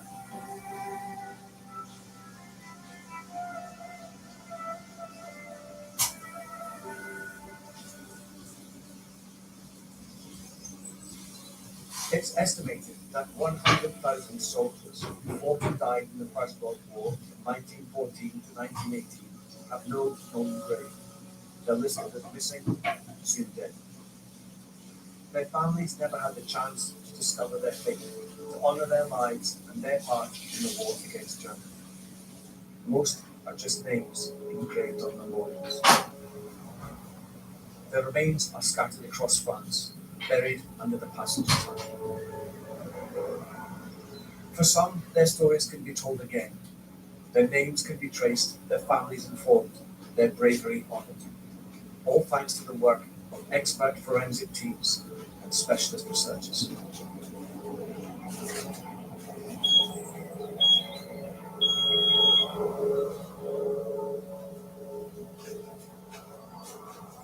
The story starts here, on a construction site in northern France.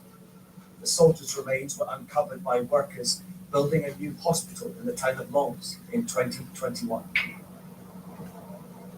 They uncovered human remains associated with military artifacts, metal artifacts. And so they stopped the police. The police identified the site as military, the Commonwealth, and called us for the recovery. The recovery team from the Commonwealth War Graves Commission was on the site within hours. This is where we find during unexploded ordnances clearance projects a shovel with 6 Commonwealth soldiers. Just here? Yeah, just around here. So this whole area was cleared for ammunition, underground ammunition. So the first thing we do when we arrive on site is look at the items and the remains that are found. Then look at the backfield, sift through it to find anything else that they might have missed. Because it's really hard, especially you can imagine November, the rain, the mud, everything comes in clumps. So it's very easy to miss something. On the other side of the construction site, more remains were found. So about 120 plus casualties were found in this area, but most were found underneath what is the hospital, the last hospital now. And that was his farmland. And this was repurposed farmland. It was farmland since the First World War. For France alone, there's 100,000 missing casualties in the First World War. And that's really the bulk of our targets because 95% of our recoveries are the First World War. So we're looking at this pool of candidates. And again, realistically, a good number of these are items be destroyed, either by the war itself, Second World War, or any subsequent urban development that may have disturbed the graves in the cemeteries and the battlefields. So we're not sure how many are actually recoverable today. In 1915, the war with Germany had reached stalemate. The Western Front stretched for 400 miles from the far north of France to its southern border. The Allied commanders wanted to break through the German lines. They chose the town of Loos, and the British would lead the assault. And the retaliation in 1915 was the battle called Loos. The attack was a disaster. Thousands of troops were killed, thousands more injured. At the end, even the Germans stopped firing, sickened by the slaughter. After 3 days of fighting, the battle lines had hardly moved.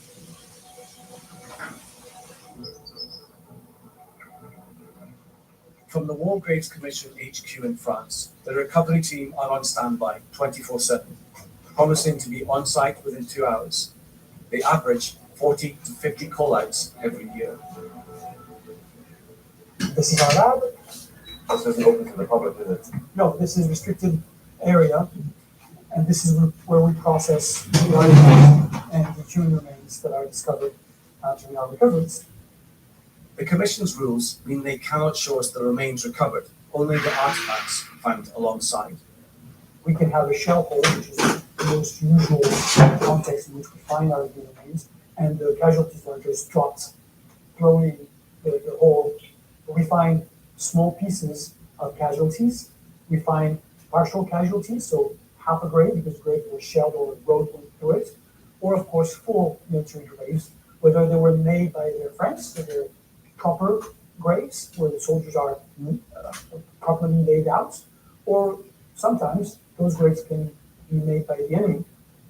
Uniform buttons are almost systematically found, shoulder titles, cap badges, and then webbing buckles, and of course any other personal items in metal that can be worn by the soldier. The recovery unit spent years processing the finds from the hospital site. In most cases, it was not going to be possible to identify the soldiers. But eventually, they began to focus on 2 sets of remains and artifacts. There was just enough that they might get a breakthrough. They might be able to say who they were.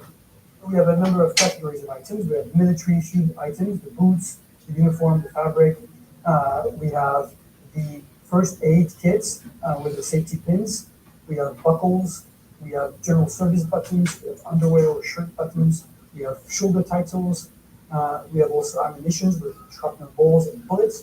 But until you move to more precise regimental button, then the list of missing in action can go from something around 20,000 missing in action, if I recall correctly, down to a very small list of maybe a dozen potential candidates. And this is the key. Once we have a regimental kind of level, we go down to potentially unique identifiers. So, of course, ID tag, regimental numbers, initials, anything that can be found that points to a single casualty. So now the recovery team had the location, the units the soldiers had fought in, and some of their personal effects.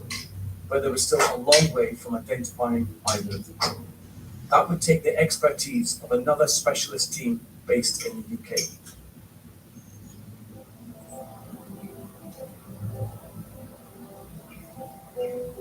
Indian Barracks in Gloucestershire is home to NATO's Rapid Reaction Force, on constant standby to respond to conflict in the 21st century.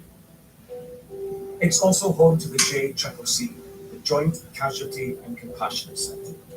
Not many people have heard of them or the work they do from this nondescript office block, but the dedication and diligence of this small team has earned it the nickname the War Detectives.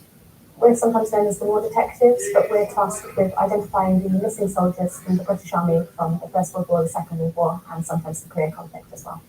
What we do does involve a lot of detective work. When remains are recovered and they're determined to be First World War British, we are tasked with trying to identify them. So in the first instance, we'll receive an initial report from the Commonwealth War Graves Commission, which will describe what's been found, where, and under what circumstances. And that's always exciting because a new case is always going to be exciting. You don't know what your voyage of discovery is going to be. And from that we can start to build a picture, start to drill down on details and start to figure out if it is possible to identify the person who's been found. So we'll use trench maps, we'll use war diaries, but it depends what they were found with. If they were found with an artefact that gives us a regimental name, that helps us quite a lot because we can look at where that particular regiment, what they were doing at the time in that particular location. For the two sets of remains, the team in France had recovered several significant artifacts.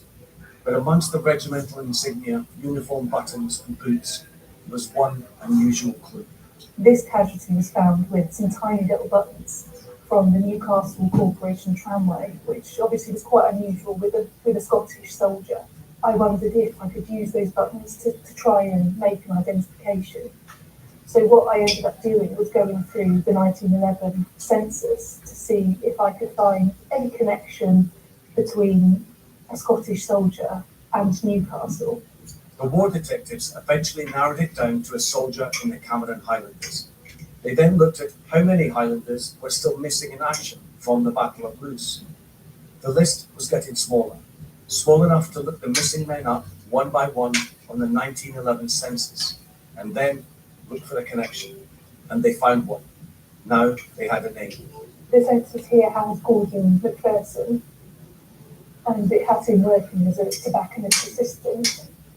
But the key information was it's got James, his father, and because James was working as a storekeeper for the Newcastle Corporation tramway. Gordon McPherson, a lance corporal in the 7th Battalion of the Cameron Highlanders, killed in action on the first day of the battle. He was 23 years old. The team still had another case to solve. Initially, there was not much to go on, and these remains were discovered along with 5 other soldiers, making identification even more difficult. But the team in France had discovered that one of them could be an officer. There was a couple of regimental artifacts, and there was something that signified that there was potentially an officer within the group.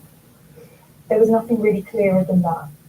So obviously what I'm looking at is, again, a group of sort of hundreds and hundreds of names. What I decided to do was focus on the officers to see if I could identify who that person was. There were 14 officers missing from that particular day in that battle. So I traced the families of every single one of those 14 officers. Now they thought they had another name, Lieutenant James Allen of the 9th Battalion, the Gordon Highlanders. He was also killed on the first day of the Battle of Loos. He was 20 years old. So all the evidence was pointing to the 2 soldiers, Gordon McPherson and Jim Allen. But they had to be 100% sure. The only way to do that was to carry out a DNA test. But that meant tracking down living relatives. When I've got the name of someone who I think is probably alive, I will then start things like Googling them. Is there any news articles about them? Do they have a LinkedIn? Can I find them on Facebook? And it's through that I'm able to eventually trace them. In a surprising twist to the story, the family of James Allen was already known to the team. I get to the point where I think I found one of the great nephews, and his address is just down the road from here. And my colleague Alexia, I know that she lives in that area. So I said to Alexia, do you know this address?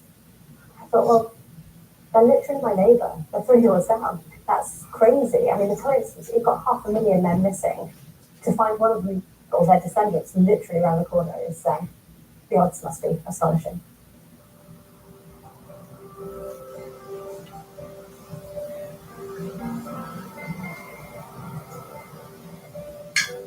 The Allen family all hail from Scotland, but were brought up in Stroud, where oldest brother Nicholas has run a cafe for more than 20 years. They're a close family, proud of their history and heritage. They grew up knowing all about the part one of their relatives played in the Great War. This is James Grant Allen in his military kilt, aged 20, our Uncle Jim, as I call him, Great Uncle Jim. So this is one of the letters we have, the original, from Jim to his sister Margaret, written 6 weeks before he was killed. And it finishes, if I can read it, the handwriting. Don't imagine from this letter that I am unhappy, because I am not. It's just that the uselessness of the whole thing has been impressed on me in the last few days. Now, much love and good night, Jim. Wanted some matches. You discovered a whole pile of letters of Grandad's, didn't you? And suddenly this whole history started coming alive. I've got a 17-year-old son, and to imagine him in a year's time going off to a battle of that sort is unbelievable. He was also this little boy. That's what my overriding feeling, that he was barely 20. Big kid. And suddenly he was in this situation. And I feel sad that he didn't live his life. He didn't live his life. He never married, if he wanted to, had children, did something. Oldest brother Nicholas was one of several people from different families asked to take a DNA test by the war detectives. He was at work in the cafe as usual when the call came. I remember it was a busy morning in the cafe. I was sat having my morning coffee. Here I am. And I called her. She said, "This is Nicholas Allen." And she said, "Oh, it's Nicola Nash here.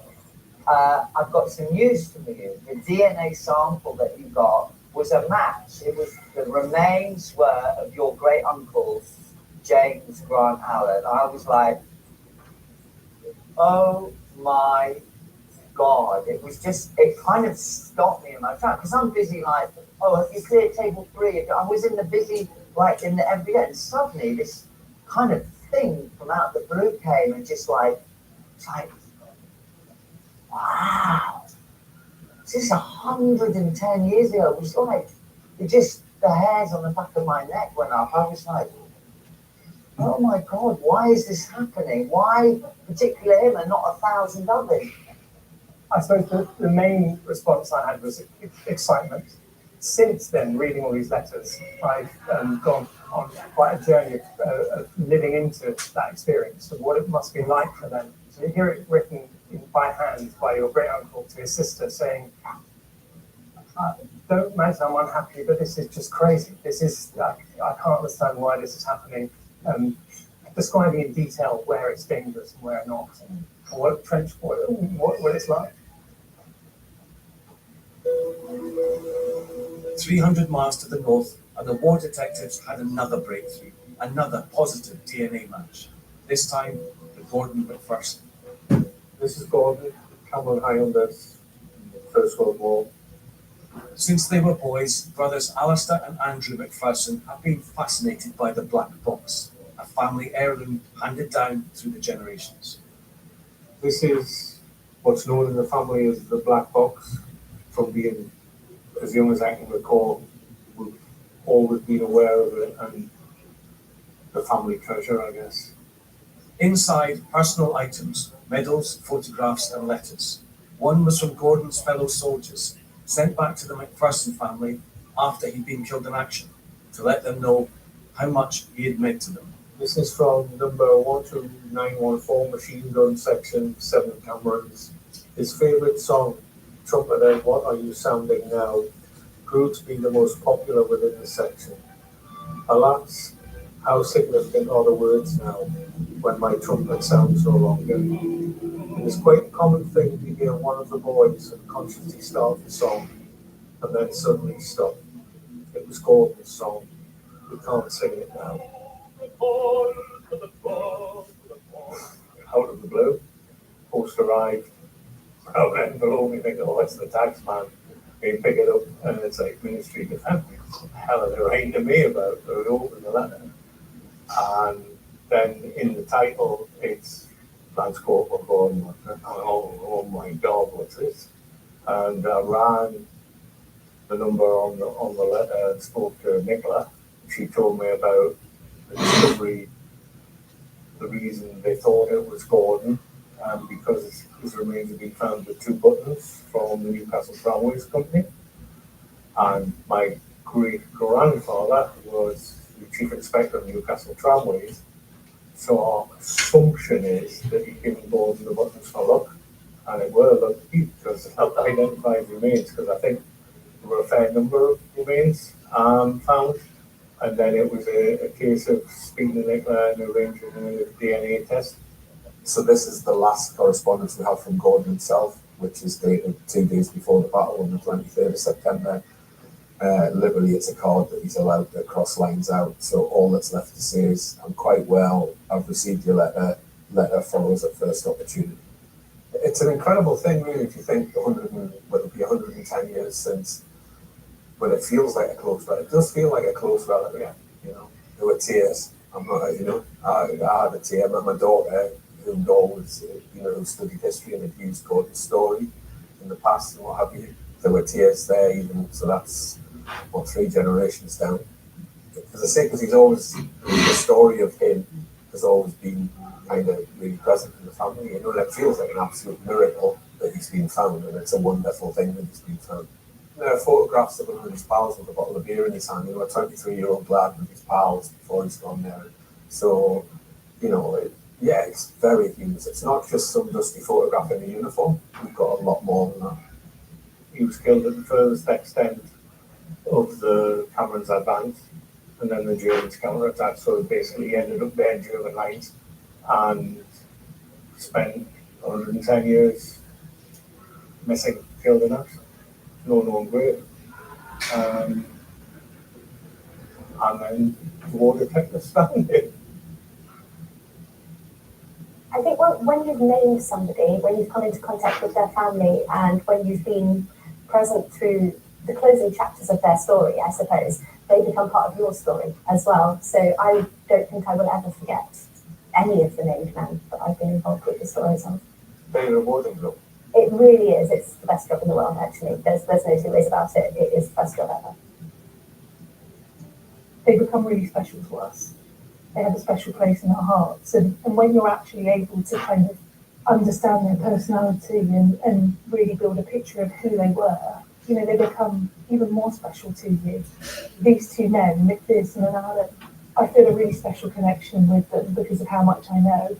And it's been, I feel like I've got a special connection with the families as well, because they've both been so involved and so brilliant. They're closing down 100+ years history of their family, their family history. They're closing an episode from their family history, and it's always, I almost dare say, joyous moments, because he's found. Finally, he's going to be resting in a proper place in a grave where everybody can visit. And when they're at the burial, with the flag, with the coffin, and the ceremony, they all cry, no matter what. And it really reopens in a positive way a chunk of their family history. So we're doing this not for medical legal reasons, but for commemorations, for families. And this is really the crux of our work.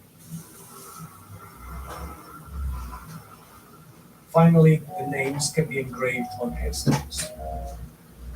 Finally, 2 young soldiers of Scotland will be buried with full military honours.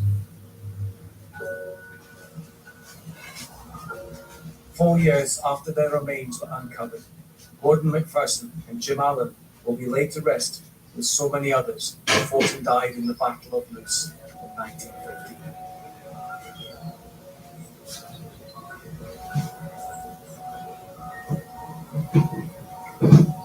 The work of the war detectives doesn't end with the naming of the soldiers. Today, they meet the families face to face for the first time and stand with them as their ancestors are honored. Good morning, everyone.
your wounds fast. And now they are found. We were blind. Now we can see.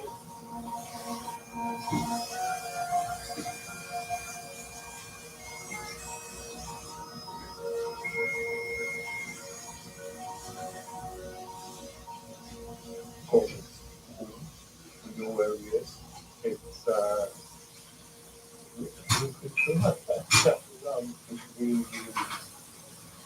emotional, but in a good way, positive way.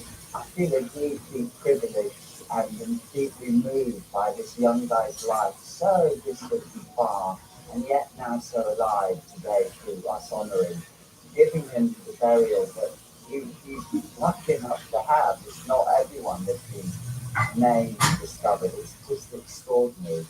As soon as those bagpipes played, it's just hard not to cry. And seeing them being buried today, surrounded by family as well, it's hard not to get emotional. Back to work Monday, trying to find more. Yeah, always. That's our job, and as many as we can identify when we do it. As the saying goes, we will remember them, and that is what we do. In the past 10 years, the Commonwealth War Graves Commission and the war detectives have recovered and buried more than 300 soldiers. They've managed to identify 60 of them. There are still around 100,000 missing, still to be found. Some never will be. But the war detectives say their work will never stop.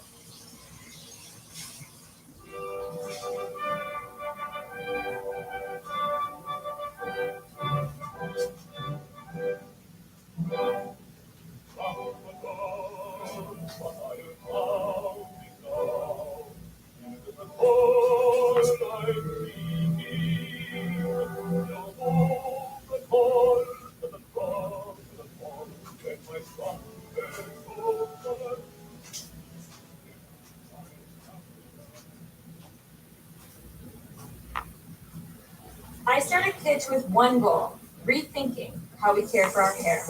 Our rice water shampoo and conditioner bars are packed with proteins, vitamins, and amino acids which support healthy hair growth.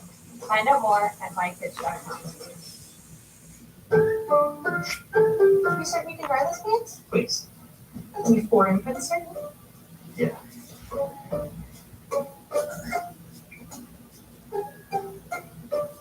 Certainty matters. So when you need the right high-quality promotional products, printed perfectly and guaranteed to arrive on time, that's the certainty of 4 Imprint. Wow your clients, nail your next event, or inspire your team by visiting 4imprint.com. 4 Imprint for certain. What kind of gift can $39 get you these days? You could send someone overseas.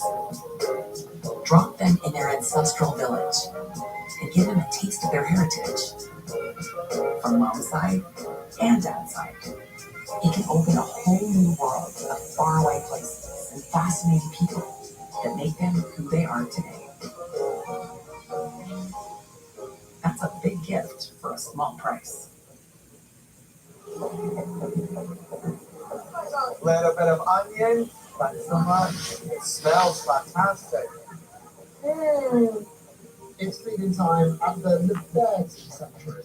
Sometimes I don't know where to find all this food. Sometimes in the evening I pray, what shall I do tomorrow? Welcome to Hokkaido. Thank you. This looks incredible. I mean, this behind us is what this is going to become. It's like the most exciting festival that happens in this region. Here in the Maldives, sandbanks like this appear and disappear. They constantly change size and shape according to the seasons of the ocean's forces. Inspiring travel on the BBC. The girl who walked into the BBC in 1999 as a trainee would not have believed the experiences that I have had. When I first started covering women's sports, many people weren't terribly interested. The first time I realised that the women's game had progressed as much as it has was when England played at Wembley for the first time ever. We just packed crowds. We just went down there to get to the stadium, to turn around and look around that stadium, packed out. You do try to be impartial as a journalist, but I'm not ashamed to say I shed a tear on that day. They had achieved something every little girl now dreams of. Representation is incredibly important because you've got to see it to be it. I've been incredibly privileged to have had a front seat to watch women's sport grow into this incredible force. And now we've got the next generation waiting in the wings to hopefully take it further.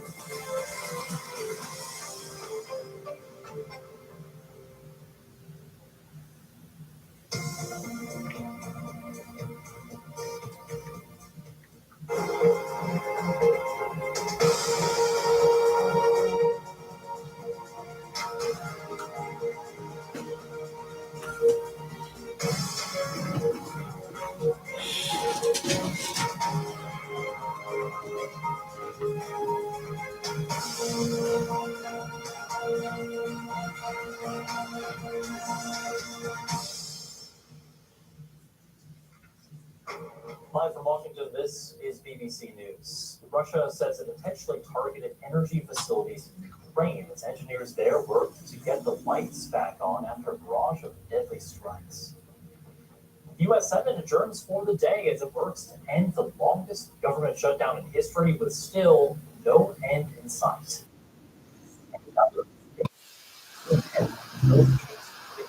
Efforts there.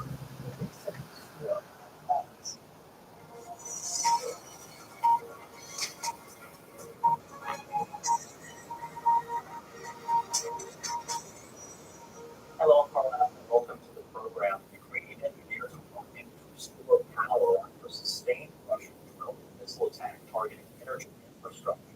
These 6 people were killed in attacks across the country. It's 3 in the city of Dnipro after Russian drones there.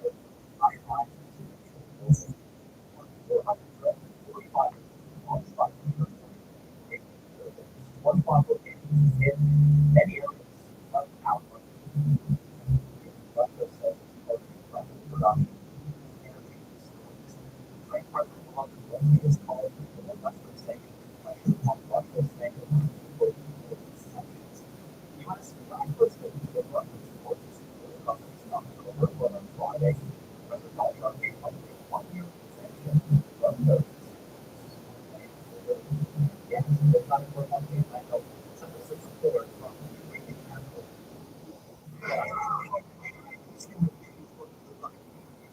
Her apartment belonging to Nairobi City just after midnight. An unmanned Russian bomber drone crashed advanced on the site. 3 people lost their lives, more than 10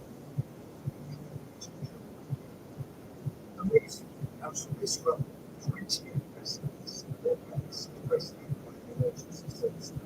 From school at first, he didn't understand what had happened. Then I moved to my parents. My mom was like that. I wouldn't be afraid of them. I was scared. Explosions were very powerful.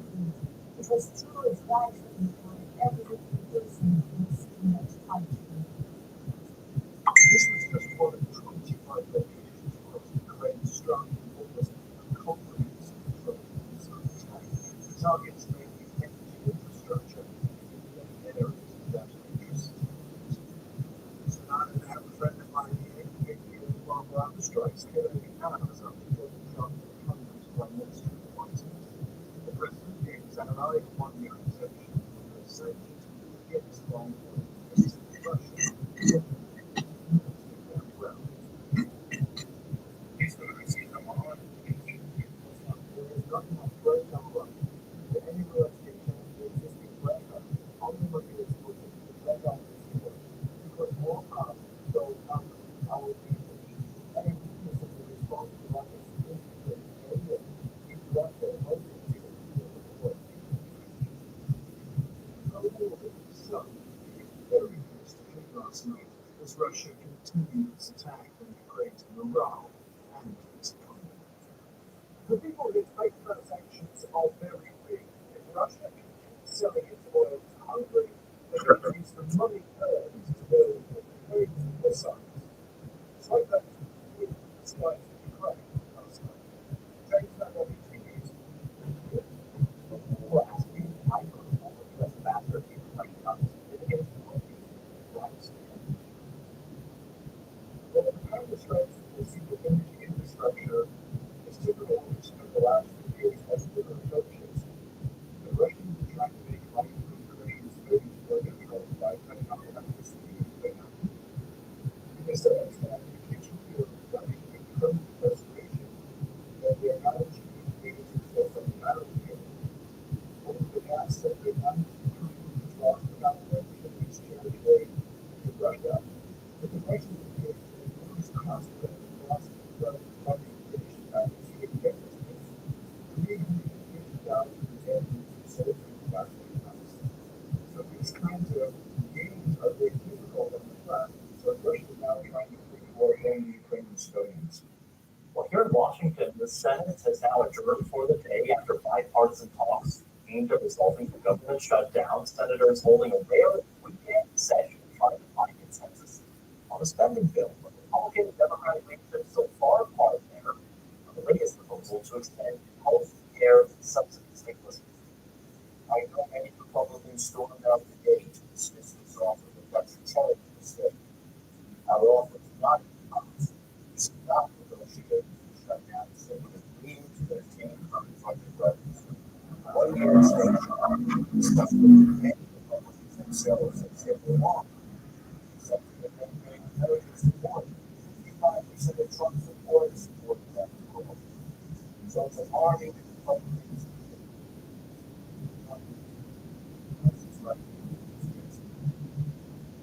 the Democratic proposal is not smarter than the majority. The Democratic wants to say more simple proposal that it is some sort of compromise, but it is not. I know American Foot Volunteer vote and tracking the latest developments from the law. It was a rest, like something for the two sides of the Democrats still are on Trump president. They just but we had that compromise. The Democrats not suggested that would agree to the current funding bill, given the Republicans that the Republicans expect to be help subsidy to give them aspire at the end of this year.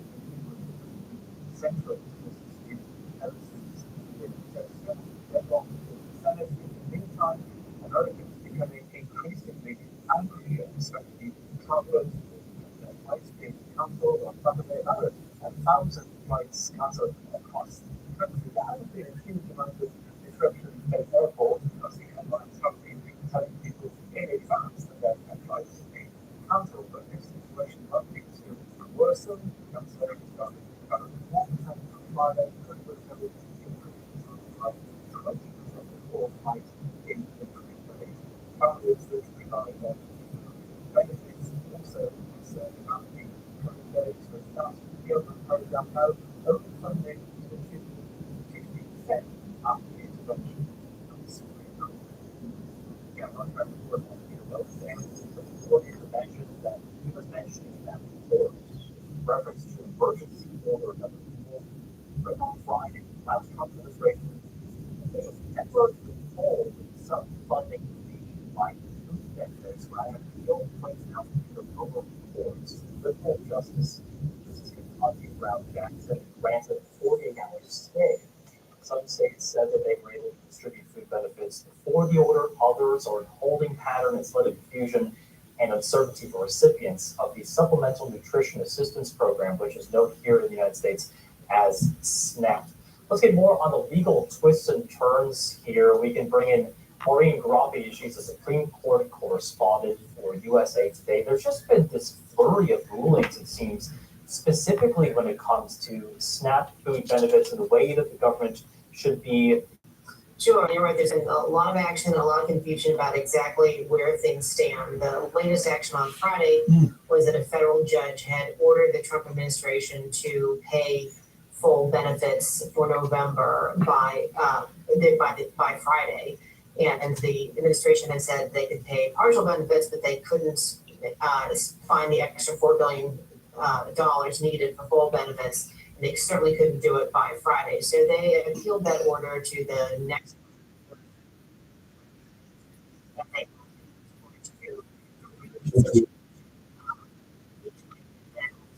overturn that lower court.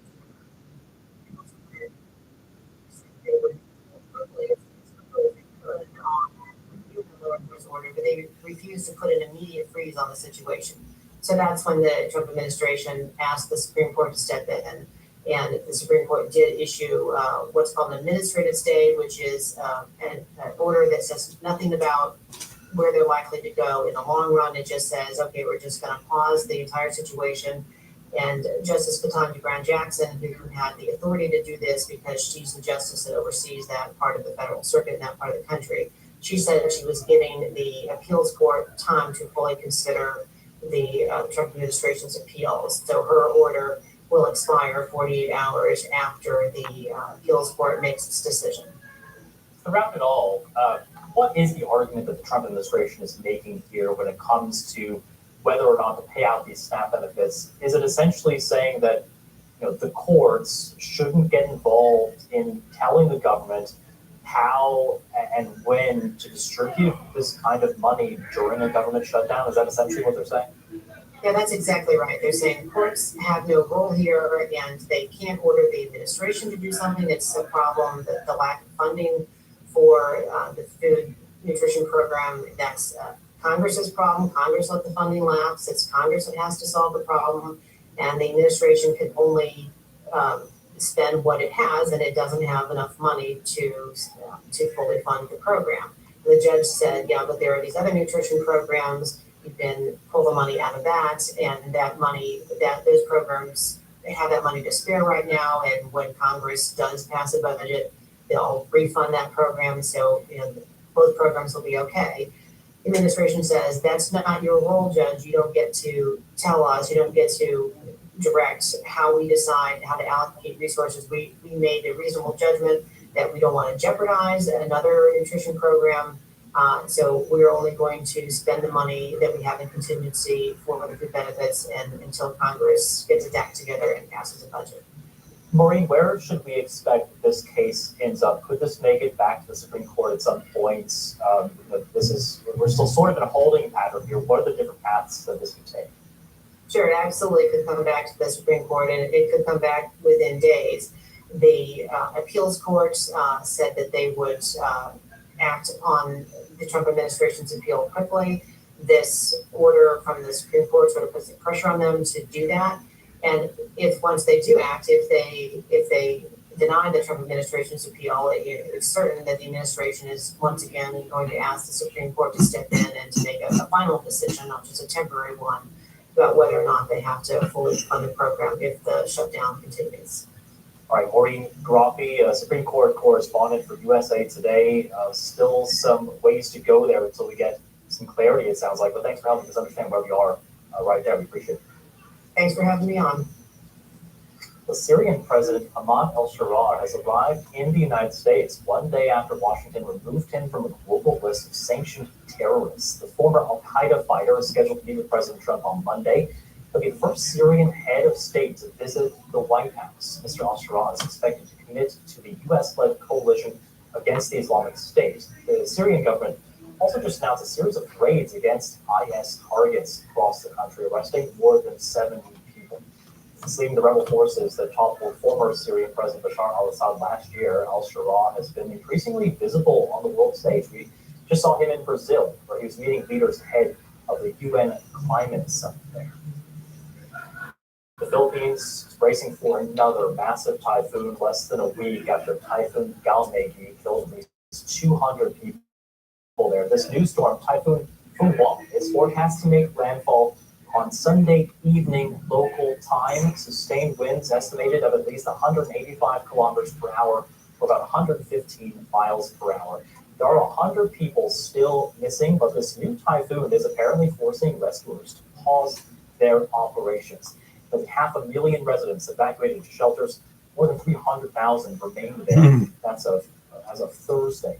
The Philippines President Ferdinand Marcos Jr. visited the typhoon-hit areas in the Cebu province of the country on Friday. He issued this warning. I also gave a warning to our local executives that there is another typhoon coming. We think it might not pass here at the Masai region, but everybody should take precautions because it might change track. We at northern and central Luzon are getting ready for the arrival of Typhoon Fenghuang. Joining us now live is Regis Chapman. He's the representative and country director of the World Food Program there in the Philippines. Great to have you on. We appreciate it. We understand that another major typhoon is on its way. Just tell us how your teams and people there are preparing. Sure, thanks for having me on. So the Philippines is the most disaster-prone country in the world, and I think what we're seeing over this week really illustrates that. Obviously, with the typhoon that hit just a week ago has impacted significant numbers of communities, as was mentioned, over 500,000 displaced. As the storm has sort of evolved, or as the situation's evolved, governments and other actors have been able to get greater access and the level of impact that it's had. But that's also come with increased assistance by the part of government and many other actors. But as we look at Fenghuang on its way, now fortunately, as was mentioned, it's hitting different parts of the country. So while rescue efforts have been paused in parts of Visayas, Luzon is now beginning to feel the impact of Fenghuang. WFP has teams on the ground. We work hand in hand with the government. And what's really interesting about Fenghuang is we've been able to, through our engagement with social welfare and development, we're getting cash out before the storm hits. And so we're reaching around 150,000 people over the last several days with cash transfers.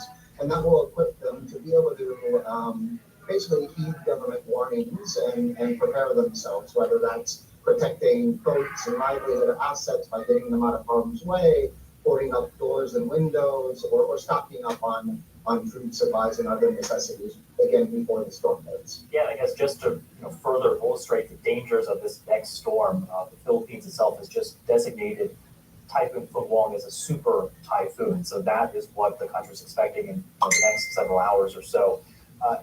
You mentioned some of the things that you've been distributing, money to people to get ready. What are the needs right now among the people who were affected by this last typhoon? What kinds of things are you seeing on the ground there?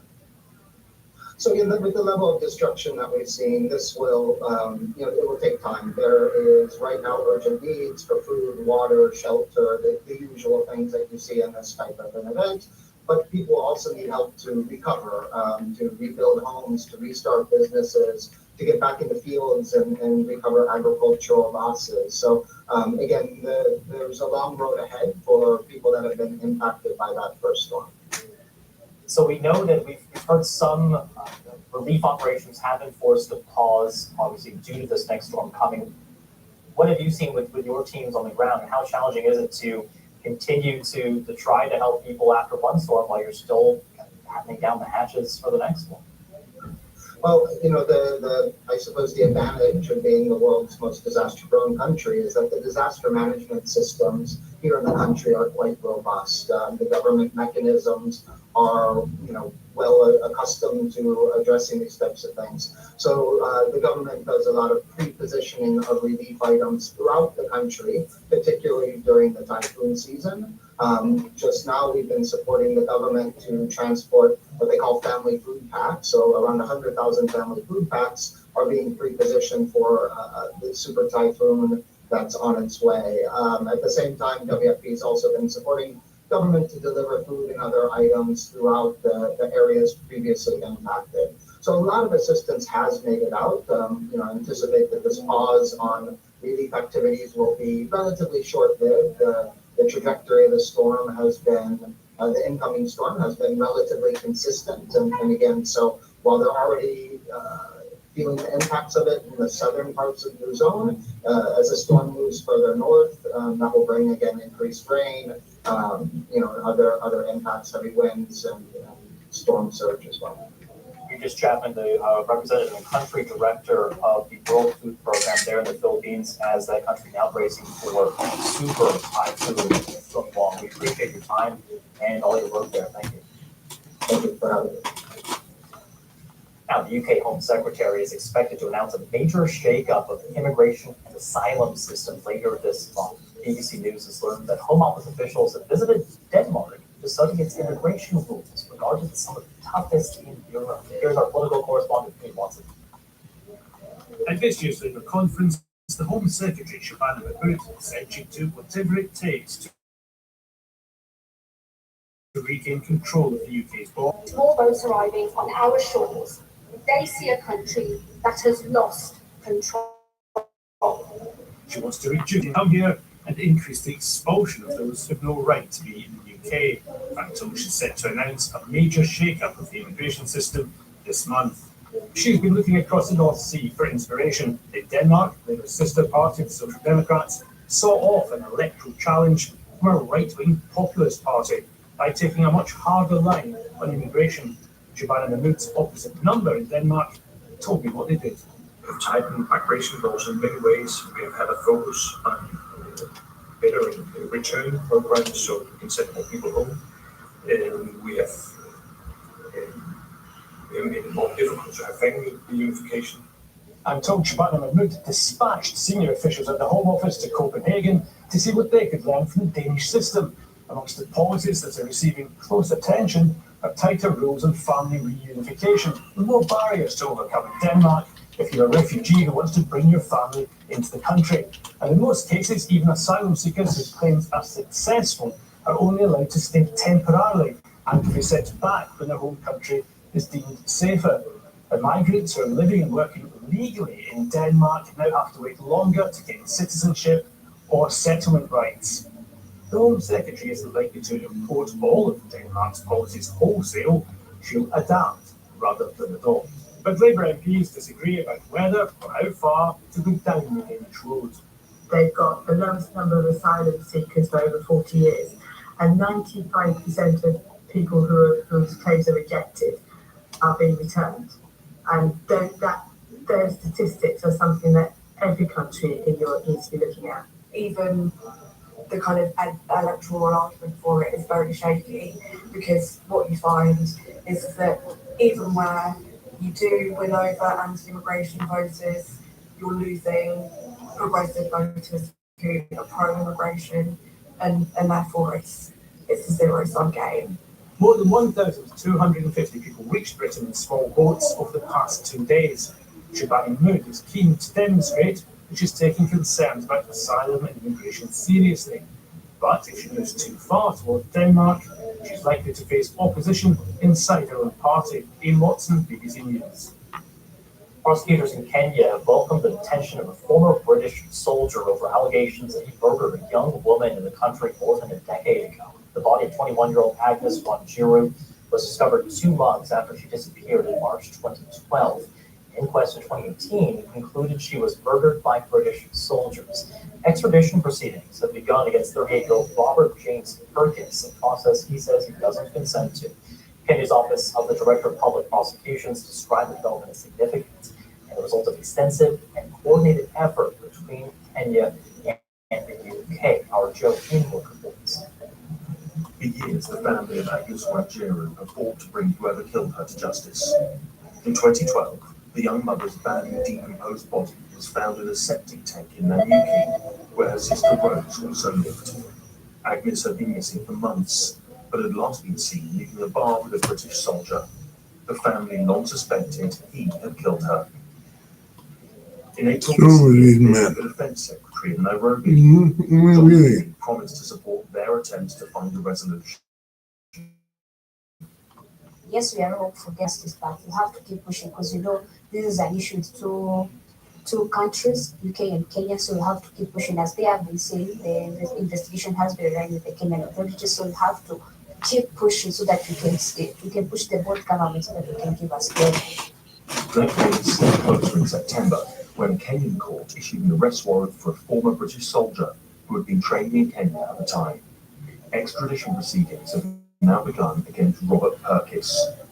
Westminster Magistrates Court heard that the 38-year-old was found by a colleague crying outside the Lions Court Hotel on the night of the disappearance. When asked what the matter was, he allegedly said, "I've killed her." His lawyers say that he vehemently denies murder and has refused voluntary extradition. The family of Agnes Wanjiru say they are incredibly relieved to hear of the arrest. and that it marks an important step towards justice. Joe Inwood, BBC News. Check now on some of the stories making headlines at this hour. The Iranian government has confirmed that water supplies in the capital Tehran will suffer periodic cuts as the country struggles to cope with its worst drought in decades. The announcement came 2 days after President Masoud Pezeshkian warned of rationing and suggested that Tehran might have to be evacuated. The city has entered its 6th consecutive year of drought, with some dams at less than 10% of capacity. And at least 6 people have been killed and more than 750 people injured in a tornado in southern Brazil, returning through the city of Rio Bonito do Iguaçu in the south of the country on Friday, severely damaging property and vehicles there.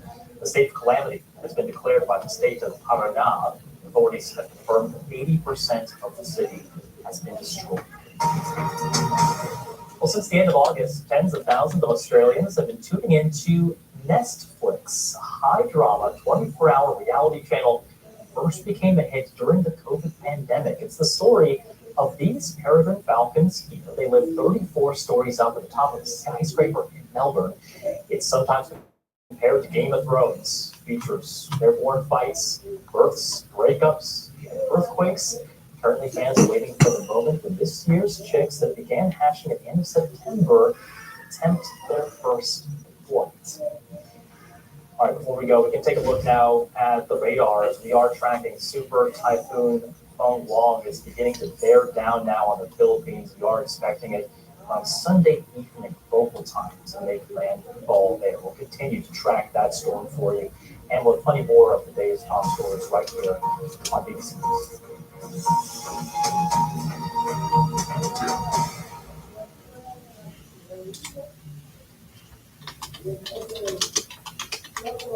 Oh, why does my back hurt every morning? I stretch, I cold plunge, I even invested in a $5,000 mattress. Well, you sit on this all day. How did you get in my house? The only way to fix your pain is to fix your sit. The Anthros chair is built around the true science of sitting. Okay, my chair has lumbar support. Lumbar is a low bar when it comes to judging how a chair supports you. Research shows the real foundation of a healthier sit is pelvis support. That's why we created our patented precision posture system that supports the upper and lower spine independently based on your specific body shape. Nice. Super long. With your pelvis supported, you can experience pain relief in your back and your hips, improved posture, and the ability to sit through even the longest of work calls. Just to unmute and say, nope, nothing on my end. Fixing how you sit is the easiest healthy habit you can build. Try the Anthros chair, risk-free for 60 days. This is not your typical farm. This is one of the most incredible things I've ever done. Why are we still sitting in business for this dance? I better not touch it anymore. I think so. Yeah. Tech Now on BBC News.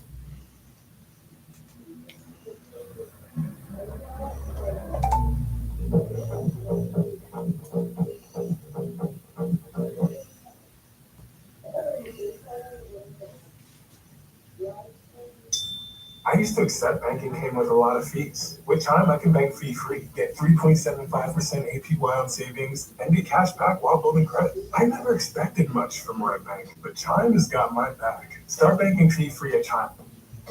Some mornings the road calls for more than just horsepower. It asks for intention, precision, a quiet confidence that doesn't need to announce itself. It's the details, how you carry the moment that sets the tone. This isn't just about looking sharp, it's about feeling ready. Crafted for motion, built with purpose, designed to perform from sunrise to last leg. Collars & Co. Presence starts here. Try it for yourself today at collarsandco.com. Growing up in a small town taught me it's not about how many products you have, but whether they truly work. Our first product was A broken record. Now we have rice water protein shampoo and conditioner bars that promote healthy hair growth. Find out more at mykids.com. Your parents have given you some amazing gifts, but what about the inherited ones? Celebrate them with Ancestry DNA, the simple test that shows your deep family roots from your mom's side and your dad's side. With some serious detail. Trace the journeys and history that shaped who you are today. And see the traits they passed down. Your connections to the past are all waiting. See just how gifted you are for only $39. Studied at Kent State University. You studied at Kent State University, and that's the way you honor about putting down a crack pipe. I mean, it's crazy.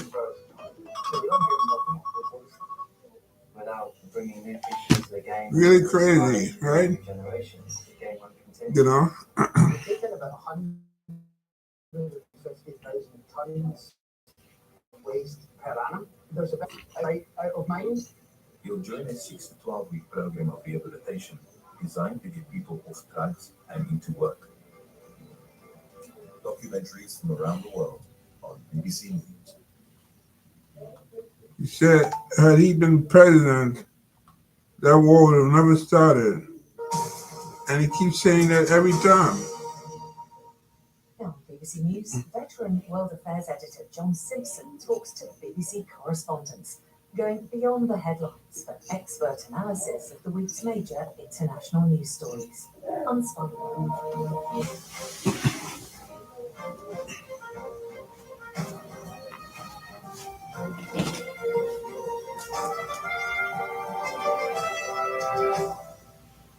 Glad I was able to unspun world. Welcome to Unspun World at BBC's headquarters here in central London. In this edition, how serious is war weariness becoming in Russia as the fighting in Ukraine grinds on? Ukraine is more successful with their strikes, and now they managed to strike certain energy objects. So there were power cuts, there is low access to petrol. The government shutdown in the United States, how is it affecting ordinary Americans? And who do they blame for it? There's a lot of frustration that these parties, especially on Capitol Hill, are not talking to one another. And another international climate conference, this time in Brazil. Is there any hope whatever for effective action? Some optimists would say, look, the world is transforming itself. Economics are so favorable now that it's happening without the need for politicians to get that involved.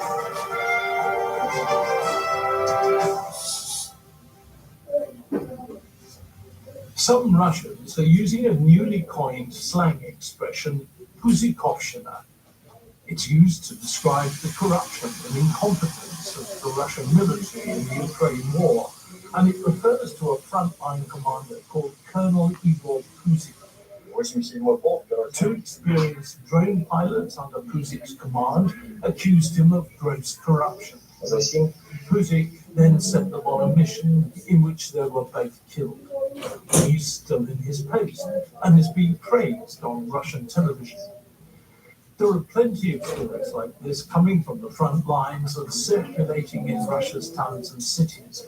But how much do they affect the way Russians react to Vladimir Putin's 3-year war against Ukraine?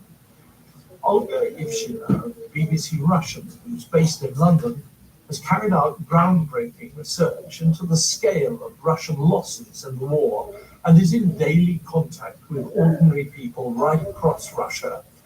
I asked her about the extent of war weariness and disillusionment there. Recently, I've been talking to people in Belgorod, that's the Russian region neighboring Ukraine. Since September, it's very, very different because Ukraine is more successful with their strikes, and now they managed to strike certain energy objects. So there were power cuts because of the oil refinery strikes. There is low access to petrol, and that became crucial because there is no energy. So people buy generators to generate energy, but to feed generator with petrol. So it all comes together. But for example, if you compare it to Russia and Moscow, that's completely different because Moscow gets its petrol supply from 5 oil refineries around it. Same goes to the ratio of population which is directly involved in the war effort. So we see that if you compare the number of losses which Russia have established and confirmed by their own source, so Russian military losses, Moscow has the lowest ratio in relation to its population. Is it fair to say that just about everybody in Russia knows that the war isn't going all that well, even though Russian forces may be advancing in various areas, but it isn't going like the authorities want it to. On the one hand, they want to believe the authorities. On the other hand, they're very skeptical. That comes from the Soviet times, when TV sets would always, this is often battle between the TV set and your fridge, right? So the TV set says it's all fine and fantastic. You open the fridge, the story is completely different. It's roughly the same now. I think the big question is, how much do you want to know about the war? Everyone knows what you're supposed to say, and everyone knows the retaliation for things which you are not supposed to say, and it's very thin ice for them. Everyone knows that there are these sporadic trial cases and people get into jail for 4, 7, 12 years for social media posts, for like under social media posts, for something you said, for a drawing your kid painted at school. When Vladimir Putin sits there with his closest advisors, are they talking about opposition to the war or the dangers that might create? The very important thing here to know is how much that circle has changed. If you look pre-invasion, if you actually look pre-COVID, it was completely different people. It was still a close circle, but it was mostly his friends from St. Petersburg times. They were mostly business people. Now it's mostly security officials, head of Russian internal security service, head of Russian external intelligence, I think generals, etc. It seems his focus has changed a lot towards the military stuff. So I doubt they discuss a position. People question what is the quality of information he's getting. When you get the first report from the junior level guys on the ground, it's quite honest. But by the time it moves up the chain, it becomes better and better and better, but also further from reality, because everyone tries to show, oh, we're doing so good. See an awful lot of stories in the West about cracks in the Russian position and the dangers to Vladimir Putin, but it doesn't sound as though you think there is much danger to it at the moment. That's why Russian history is so interesting and fascinating. Sometimes the twists are so abrupt. Many things come unpredictably. For example, I remember 2023, June 2023, when no one was expecting it, but one of Putin's closest allies, Evgeny Prigozhin, the head of private military company Wagner, he started a mutiny. No one could expect that. I guess that's one of the reasons Mr. Putin is managing his circle, is managing his relations with his subordinates very carefully. You can see that every now and then there are corruption cases and people go into jail. And once again, he deliberately makes it unpredictable. Inside the Russian army, it's clear that plenty of the commanders are corrupt, selling them fuel that they receive. What is the morale like among soldiers? It's not just buying fuel. You can basically pay for your life. So if you give a bribe good enough to your commander, he'll leave you doing some secondary tasks, especially in some units. If you don't pay, you can say you're sent to decline their missions. So there is this belief, there is this discretion. But as one of the Russian paratroopers who actually ran to the West, so defected, he once said, "Yes, we have the courage to die for the things we don't believe in, and we don't have the courage to stand up against it." The war which is raging in Sudan is the worst in the world at present, and is so far proving impossible to stop. After a massacre in the town of El Fasher, in which more than 1,500 people are thought to have died, satellite pictures studied by an American university seem to show evidence of mass killings. The war is being fought out between the president and his regular army on the one hand, and his former ally, a warlord who's universally known as Hamedti, controls the Rapid Support Forces, or RSF. The two men staged a coup against a civilian government in 2021 and then fell out between themselves. Regional powers have become involved, including the United Arab Emirates, although a senior UAE official has now admitted it made mistakes in its involvement in Sudan. After the massacre at El Fasher, what's really going on there? I turned to Mohamed Hashim from the BBC World Service, who's Sudanese himself. Al-Fashir is a melting pot, a city that has been predominantly lived by the Four and the Zagawa ethnic groups. And if you go back to the early 2000s, when the initial Darfur genocide started by the then Janjaweed, who became the Rapid Support Forces later on, it became a place of refuge. The RSF are predominantly representing Darfur some sort of Arab supremacist ideology.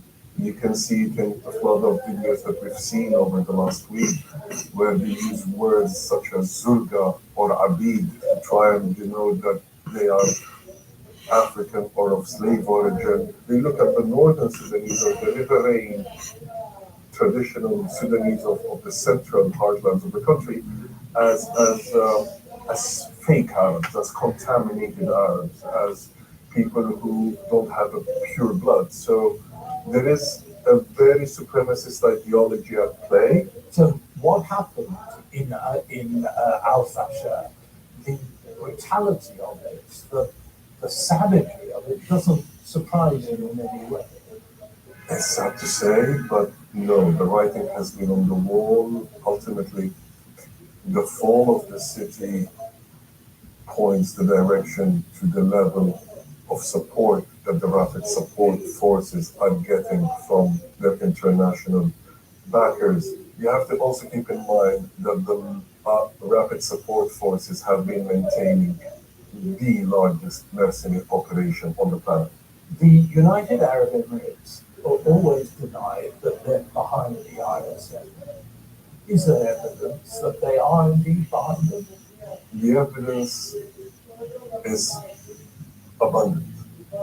Only 2 weeks ago, the American intelligence agencies suggested that they've been maintaining an eye on the weapon supplies that the United Arab Emirates is giving to the RSF. So in a way, the Sudanese army has been trying to say that they are fighting a war almost of occupation. But the thing that the Sudan observes is the silence of very influential and powerful quarters like London and Washington from applying pressure. That might, many people argue, is because of the financial and the business interests that exist between the United Arab Emirates, which has been a strategic partner for the United States. Qatar seems to be supporting the regular forces. Is that right? The backing of the army is quite varied. It's a group of people. You have Egypt, you have the Saudis, you have the Qataris, and the Turks, and to an extent the Iranians. Now, who is exactly procuring what is not clear. If the UAE were to stop supplying the RSF, it's still going to be a powerful force in its own right. But if the United Arab Emirates stops the type of backing it's providing for the Rapid Support Forces, this war will end quicker. But what is worrying is we're seeing videos of the RSF recruiting and training new recruits and conscripts, which suggests that the backing is ongoing. But the history of wars like this is that unless one side actually wins, there isn't going to be a solution. It has all the ingredients to drag on, to further disintegrate the country and to destabilize the region. If the United States does not bring its political weight, if the European partners of the United Arab Emirates do not bring that pressure on the UAE, if there is no exerted pressure on the middle powers that are seen to have an interest in Africa at large, within the silence of the Africans, who's going to stop the war?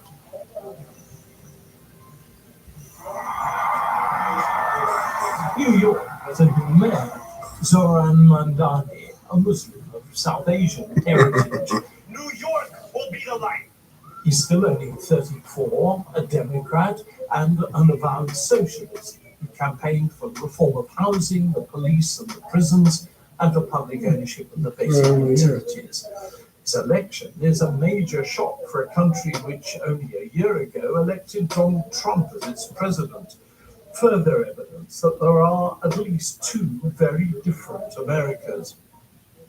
It all comes at a time when much of the American federal government system has been shut down thanks to a deadlock between the Republicans and the Democrats in Congress. It's now been going on for 36 days, the longest time the American government has been closed down, and it leaves government workers without paychecks and millions of Americans without essential services.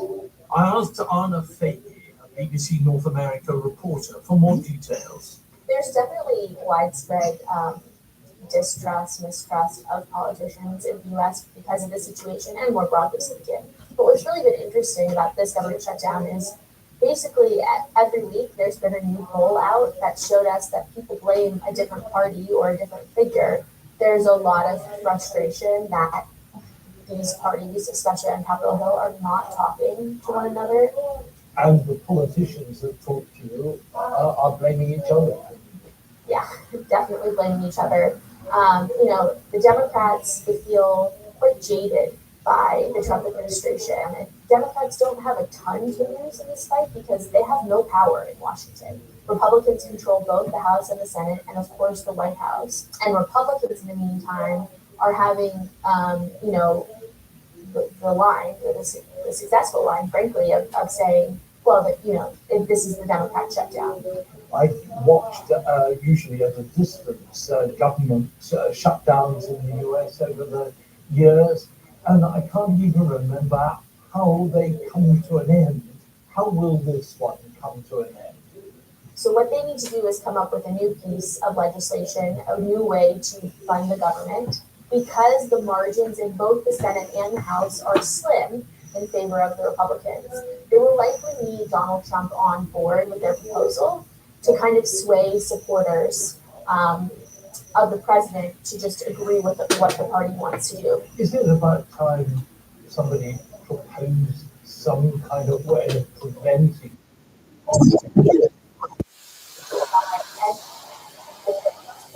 Senate requires that there are a most major legislation. A number of politicians, both sides of the aisle, have suggested and filibuster, which does this bill in order to pass it. And the bill like this, that Donald Trump proposed today, midway to cut down. You're not going to find a lot of voters that Democrats or Republicans in the Senate who would fix that. And that's because it will help with this one issue that we can find both parties that pass and progressive. Because if you have a majority, then you can pass everything you want. Some people get hungry. Other people are hungry. Called SNAP, the Supplemental Nutrition Assistance Program. It's one it's like this is not something that comes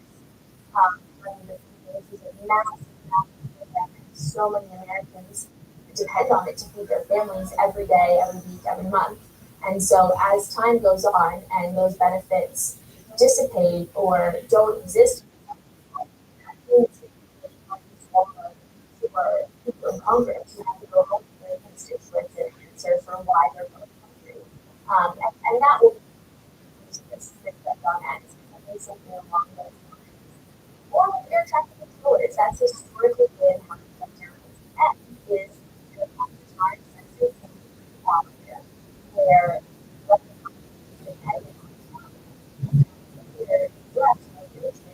a massive holiday, the biggest travel day of the year, American Thanksgiving. And so, a lot of people have speculated, and I as well, that's what will end this.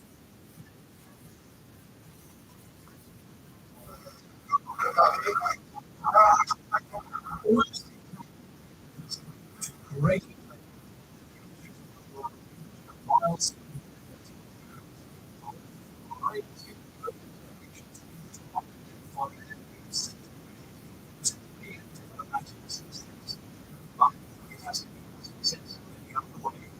last year, 2024, the agency closed more than 3% Paris Agreement refers to a long-term average of just over 6 million kids appreciating risk. Now, scientists, political leaders, celebrities, couples, and gathering in the resilient city of Nairobi and how we have to see what can be done about the disturbing situation. We need to fight the murder is going to be performed. Well, you see, in terms of taking myself to the science of this year, it's tricky.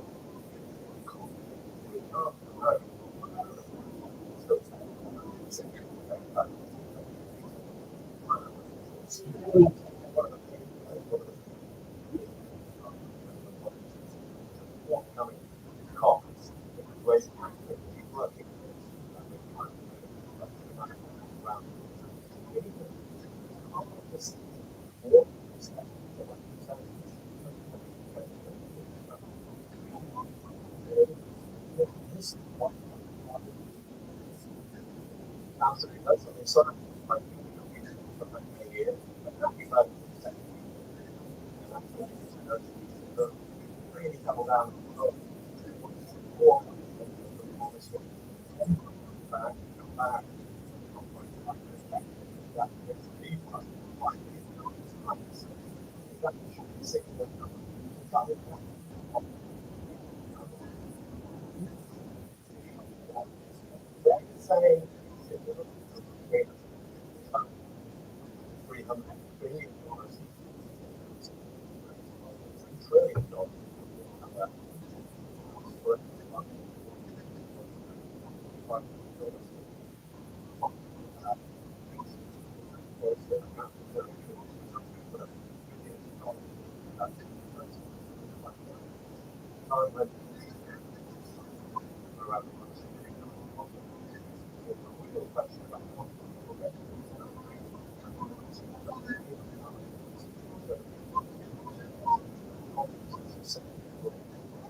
I want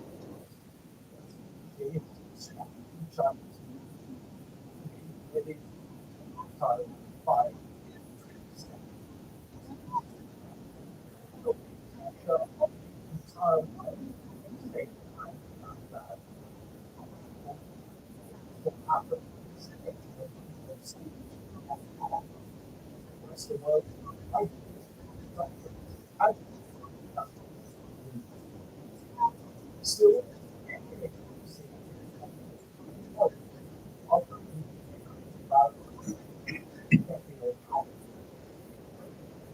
it's just that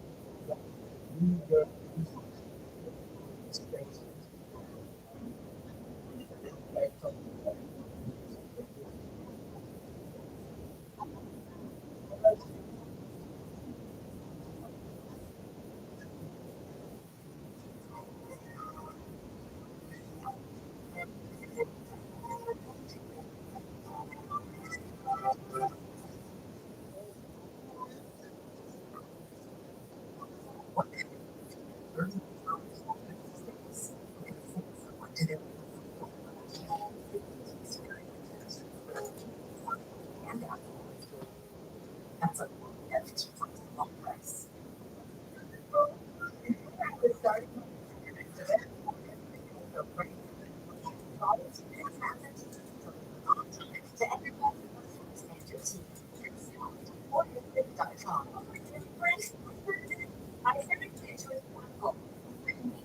How we care for our hair. Our red flush, conditioner, protein, vitamins, amino acids, healthy hair.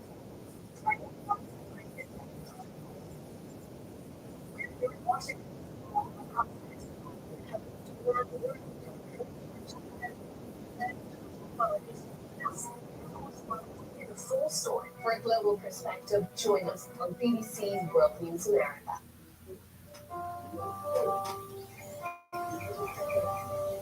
This is the story of two Scottish soldiers who had lain undiscovered for more than 100 years.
how long could it take?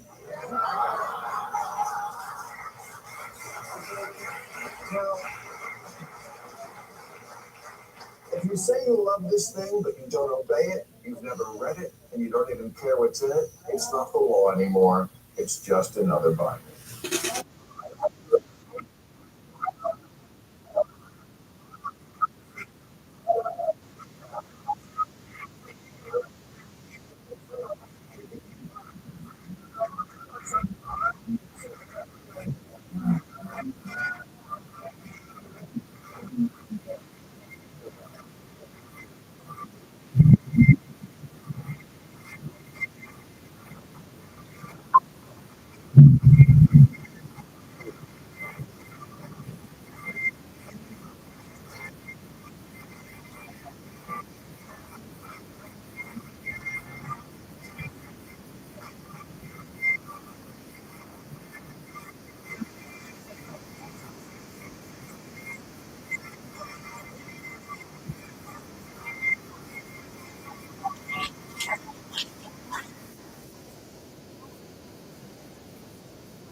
So, oh, this lady won. That lady won.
Say that Democrats only won if we stay.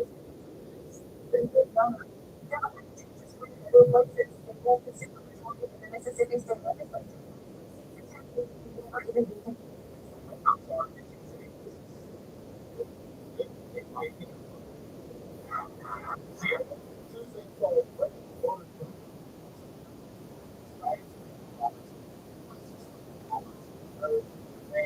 Georgia, Kansas, and Kentucky.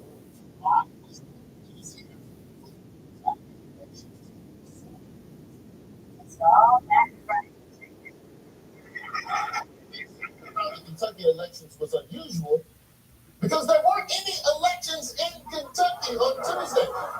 On the morning of election day,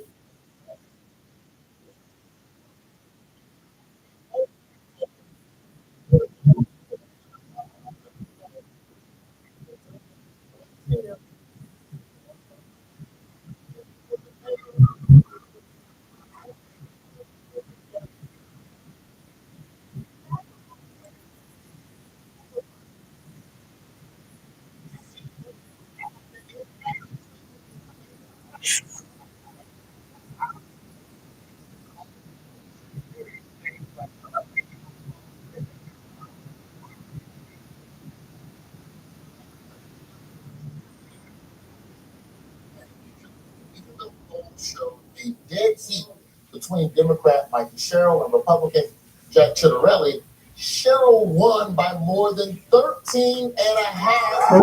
Yeah, sure.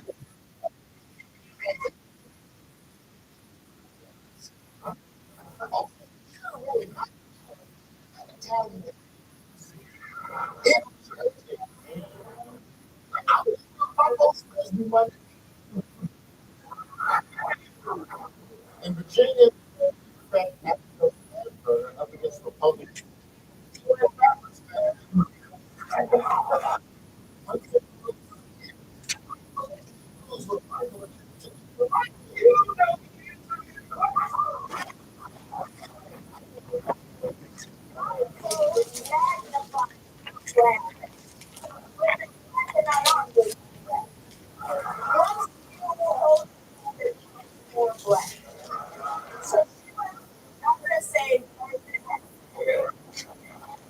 Everybody knows exactly what explains the question. What's that might explain? You know, men crazy crazy this time. The Latino 30.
You're a fucking scumbag.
God forbid. Say fuck it.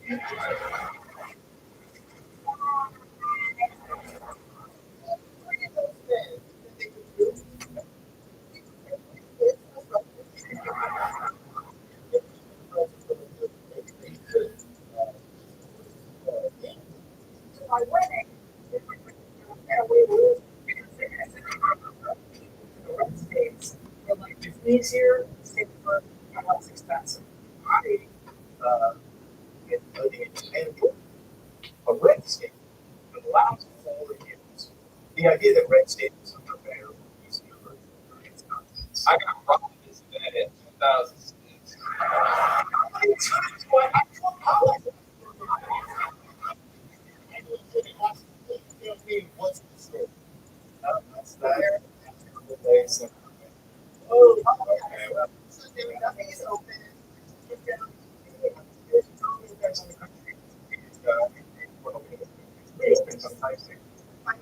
So it's cut down now.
You go to a gas station, you give ID. But for voting, they want no voter ID. There's only for one reason, because you cheat. Maybe Trump only go to Costco. That's how all.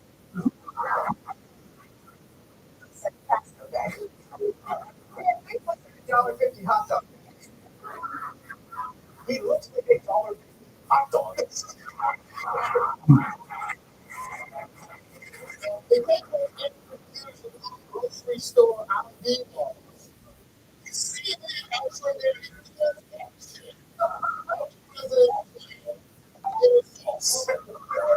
now, somebody's getting paid. Yes, workers are getting out saying the security lines are lasting hours. And yes, air traffic controllers are calling out too. And Transportation Secretary Sean Duffy had this one. You will see mass chaos. You will see mass flight delays. You'll see mass cancellations, and you may see it because we can't manage it. People who are there are just getting paid. Wait, I'm so sorry. They look at the shadow address and what you work on. They don't know the county for sure. Yes, absolutely. So like, sometimes in a towel for her.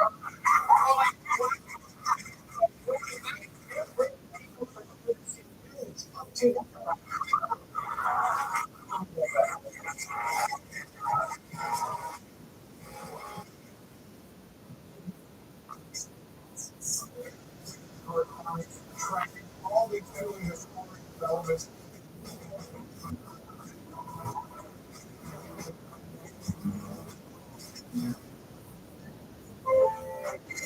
Kids, generations. How will we afford the holidays? Most. They are great deals. And not just a gift, but $50. Perfect, yes. And deals on that. But if you have my business number, you get one. And if I buy on Saturday, I get a free school. That's right. That's what they tell you to holiday collection.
True.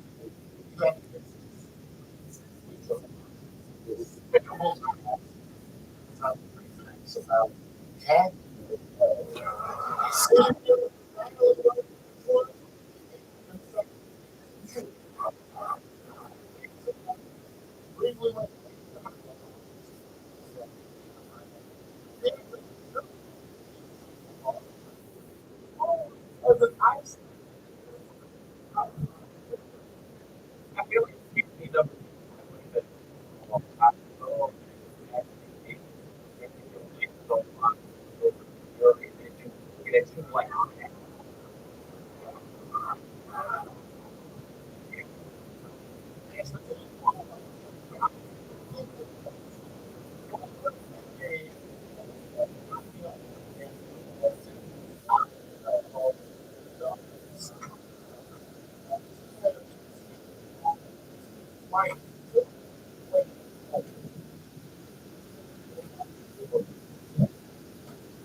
Um, Southwest, there were like turbulence and you looked over.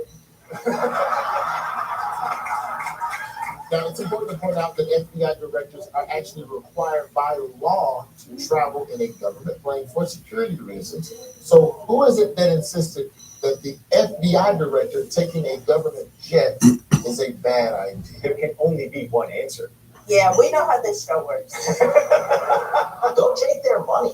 Chris Ray doesn't need a private jet. We're not the guys running around on private jets. And somebody maybe in Congress should ask for how many flights on a private jet Director Comey took, or my predecessor Director Ray took, and how many personal trips they took. Oh no, my own words.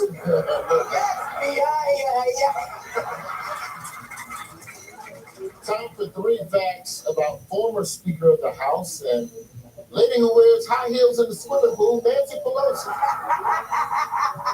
Our facts are, she had 5 kids in 6 years. She owns exactly 1 pair of blue jeans. She went to college on a drum scholarship.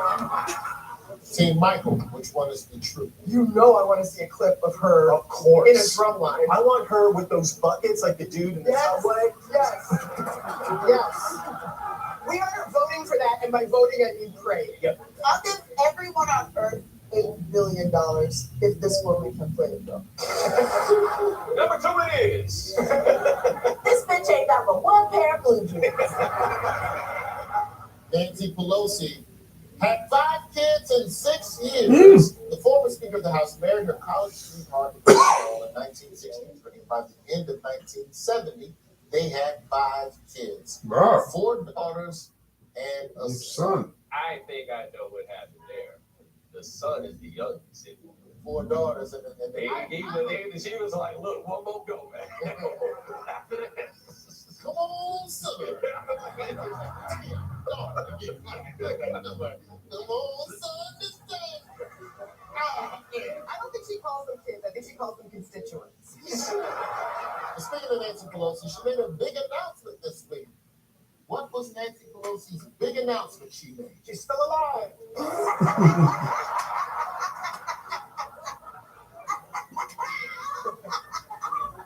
Do we have a serious answer on this? She's out of the game. Keep blowing this pop stand. We'll let Nancy Pelosi tell you herself. I want you, my fellow San Franciscans, to be the first to know.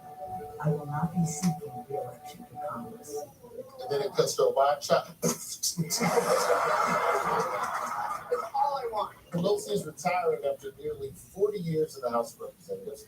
She was the first female speaker in American history, and regardless of anyone's political views, these are great accomplishments. Question: how did Donald Trump commemorate this occasion of Pelosi retiring? Oh, he sent her a fruit basket. And he said, good riddance. There's another point. I got one, Michael. Oh, you can have it. Thank you. You're welcome. Donald Trump posted on Truth Social saying, quote, "I'm glad to see the stench of Nancy Pelosi go." That's a classic brother right there. That is. That's like something a troll says in a fairy tale. And maybe Pelosi knew something like that was going to come up because she got something stuck this week. Does anyone know what it is? Her shoulder strap. Just listen.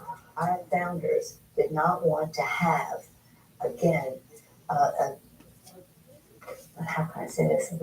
It'll sound like I'm awful about Trump because he's just a vile creature. The worst thing on the face of the earth. But anyway.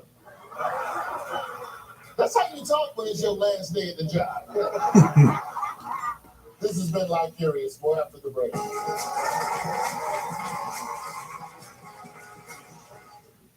Prime Minister premieres November 16th on CNN and next day on the CNN app.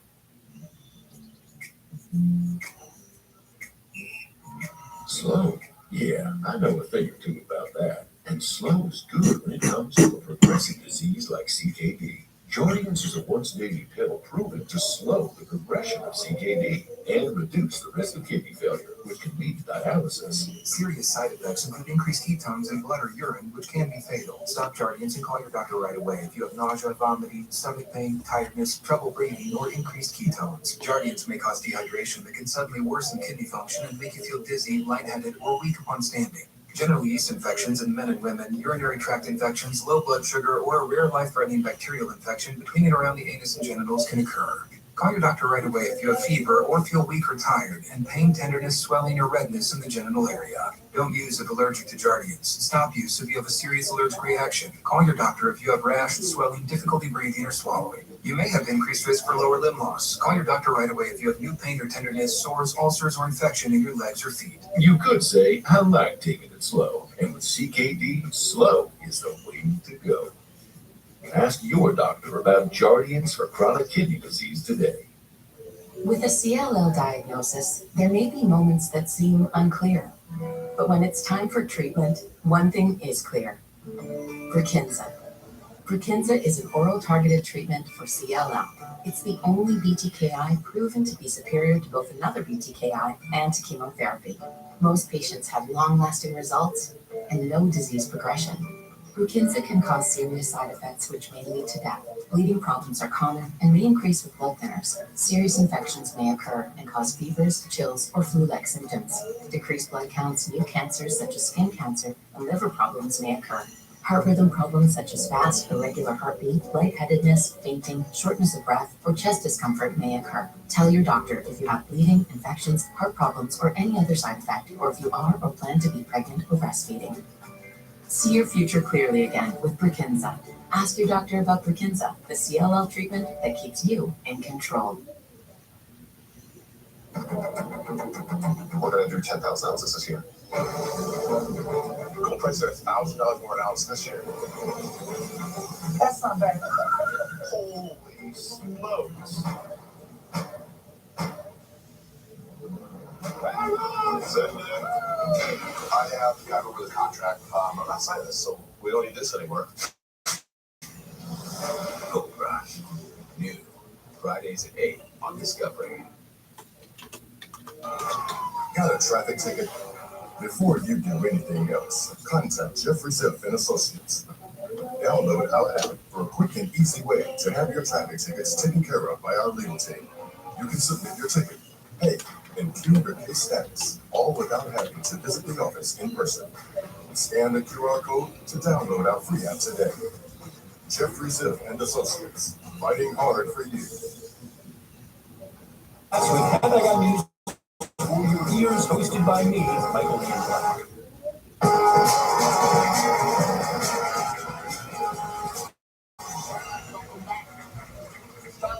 middle where we find common ground in two different people.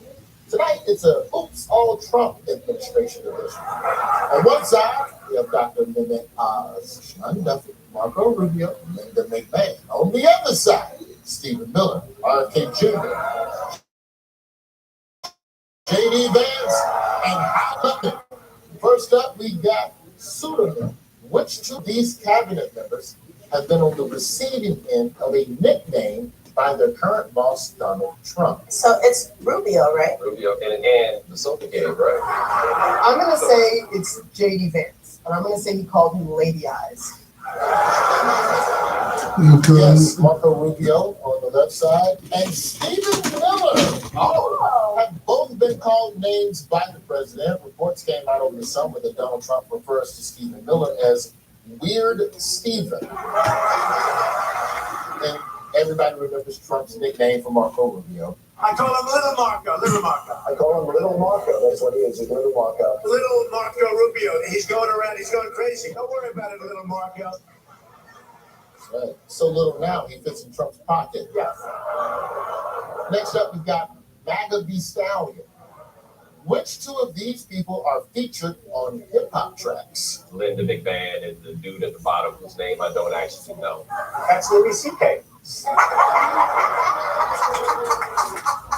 Linda McMahon feels plausible, right? It feels right. Okay, we're going to go with Linda McMahon and RFK Jr. Okay, now tell me, what about RFK says rap to you? The voice. Like, you don't even have to put an effect on it. Right, like, hey, it's hot out here, dog. You know? And so RFK Jr. and Dr. Oz are both featured on hip-hop tracks. As part of this 2024 presidential campaign, RFK Jr. rapped on the track Standing on Business by Drummer Boy. I'm Robert F. Kennedy Jr. As President of the United States, I'll be standing on business and helping the community. Michael has to get points for the impression. It's amazing. I got 99 problems and Tylenol ain't one. Which legendary hip-hop MC's track did Dr. Oz pop in on and drop it first? Vanilla Ice. It was Michelle Obama. Back in 2013, Dr. Oz appeared in a music video for Michelle Obama's Let's Move campaign. Here he is. Dr. Oz, what's up, Dr. Oz? Time to get involved, let the whole world know. Just the other day, came to me on the show. You know I had style, didn't know I had a whole show. RFK Jr. and Dr. Oz were both at an event in the Oval Office on Thursday to promote Trump's plan to reduce the cost of weight loss drugs. Does anybody know what went down at this event? Oh, a dude went down. The guy fainted. One of the attendees collapsed in the middle of the event. Before we show you this clip, do not worry. Okay. We've been advancing science and creating high-value jobs. But today, we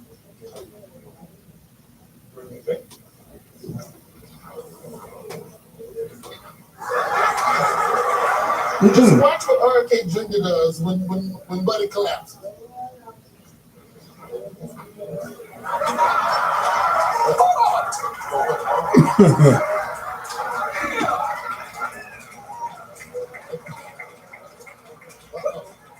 He got something wrong with him.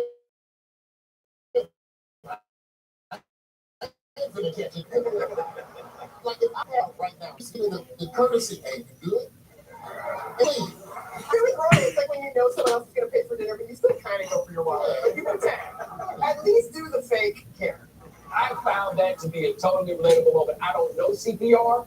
I should probably go find somebody who can You're help. also not in charge of America's health. All right, let's do President Evil.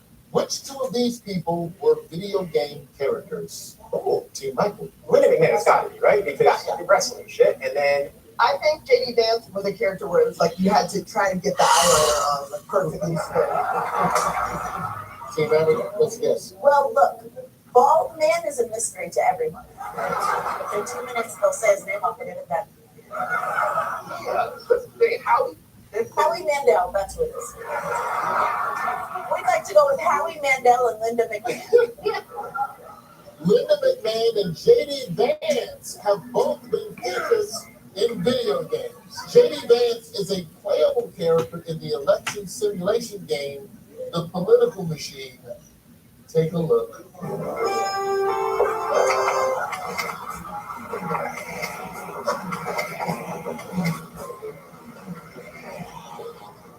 That was the most boring video game I've ever seen in my life. Is that so? Yeah, it's him flying around promoting hillbilly elegy. The video game is his book tour. Linda McMahon is a playable character in WWF No Mercy for the Nintendo 64.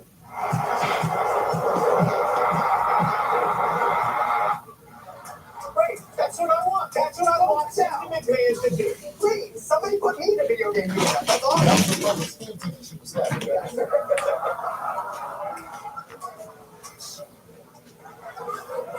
We didn't get to Sean Duffy and Howard Lutnick, but they both come from reality TV. Sean was on The Real World, and Howard actually got his start as one of the pimples on Dr. Pimple Popper. More after the break.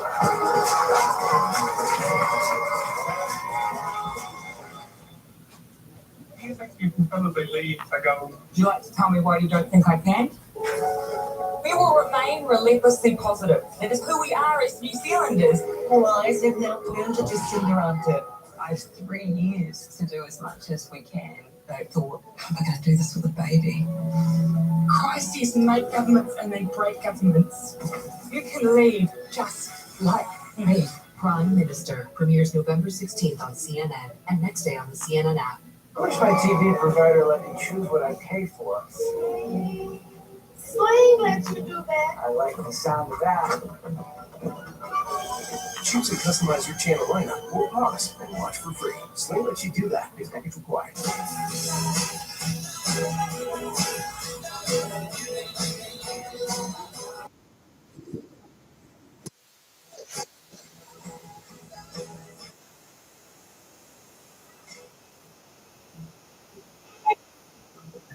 Don't stay first.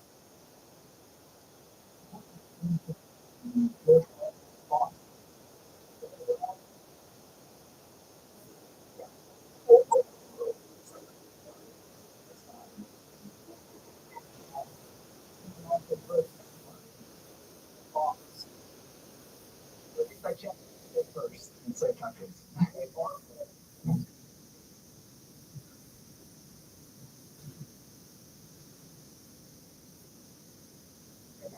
Item for adults with bipolar 1 disorder with acute romanticism.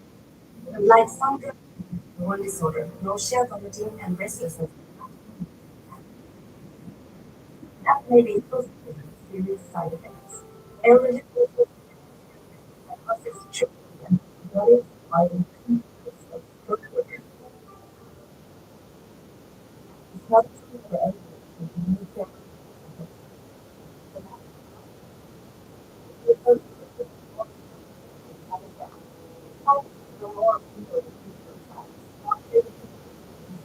Hypertension, weakness, and liver enzymes have been observed. These are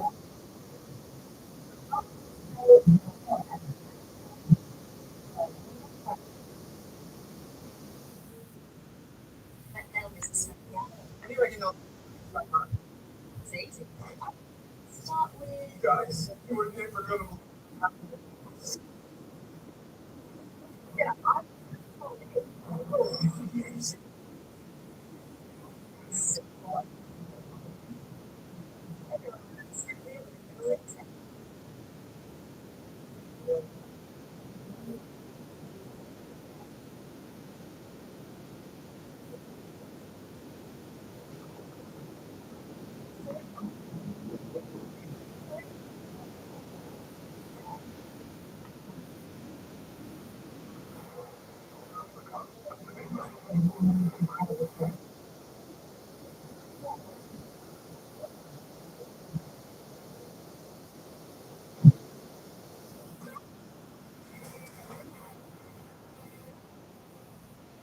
Either CNN here. Vote now at CNN.com/.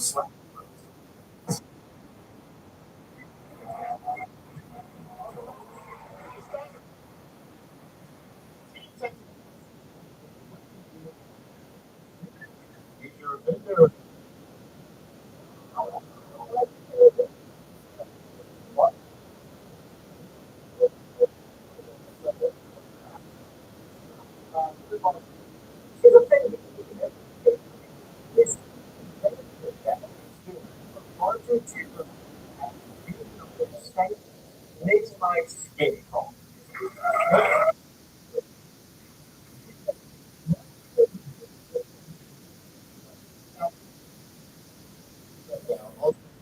This past week, Audrey got pretty sick.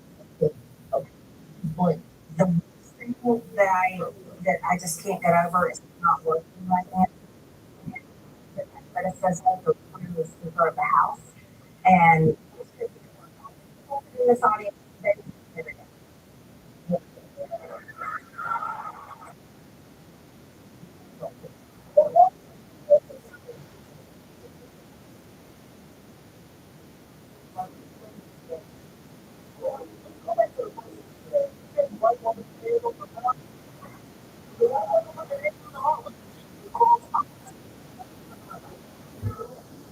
it was fun because he was building it.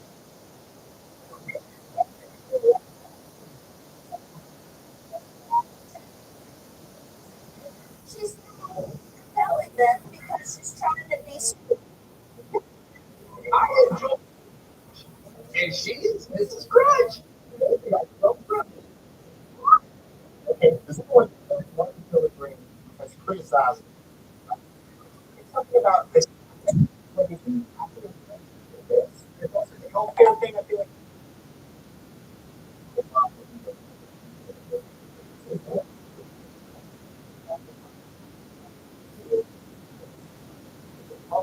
plan. Here's why I love it. The Democrats also, but yet the Republicans were telling things problems with it. And I blame my own party. She did the thing again.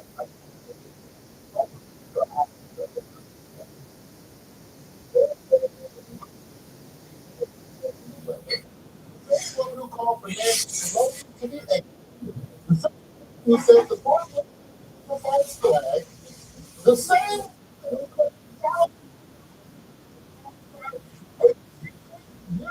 space later.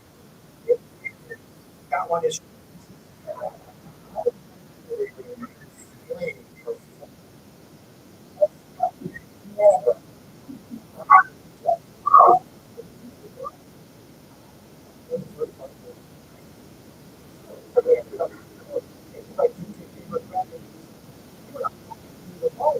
She was like,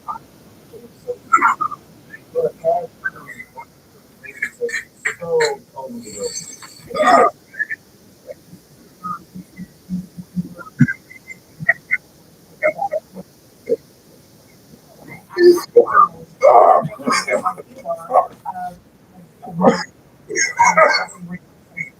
Let's break this.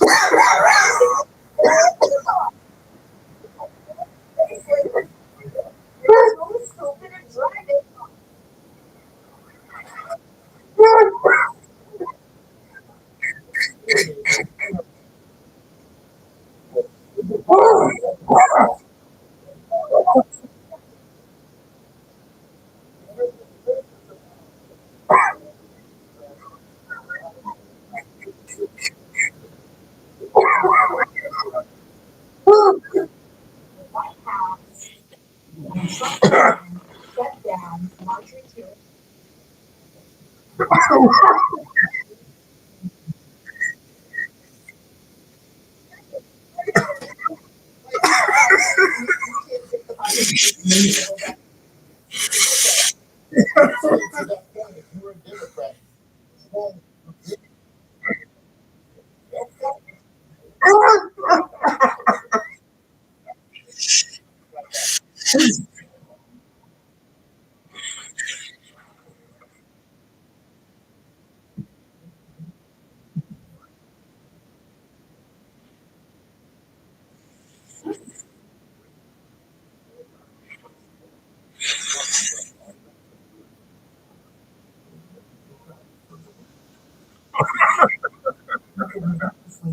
Moderate to severe Crohn's disease or ulcerative colitis.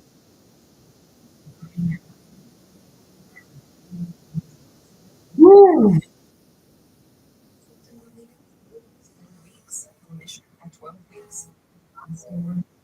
1 year. Some even saw visible healing.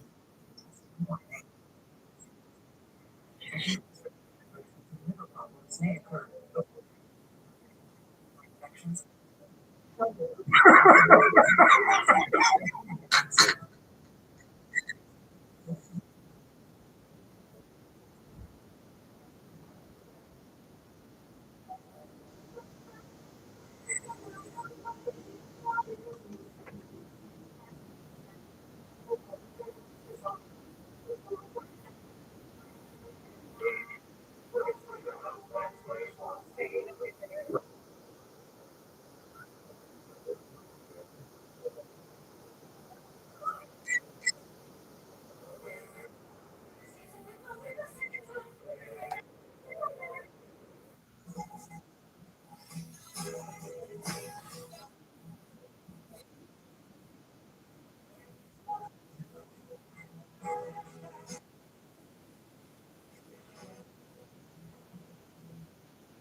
Where does Frank goes on vacation?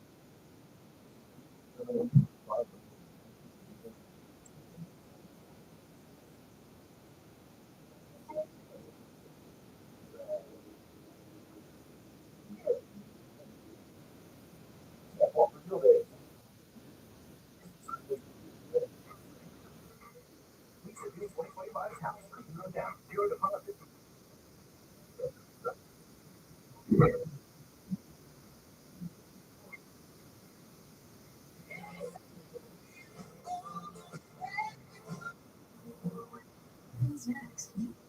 United Healthcare to be there with reliable medical coverage. I like things personalized. So when my doctor just if you look up and I like nice this to be personalized.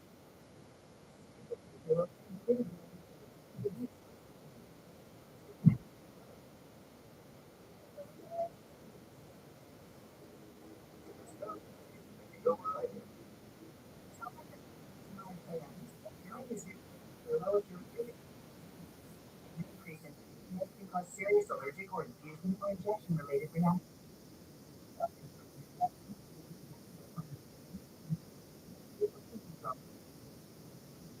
Include urinary tract infections, headache, and injection reactions. Injection. Reducing my symptoms. By the way, if I make through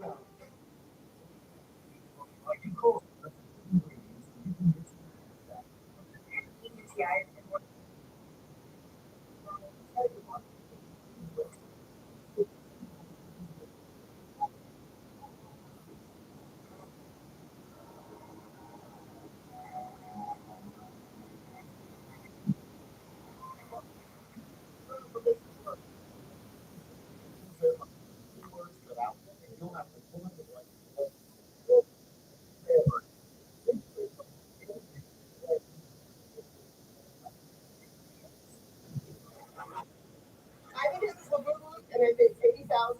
I think it was more. He himself with $80,000 in whipped cream.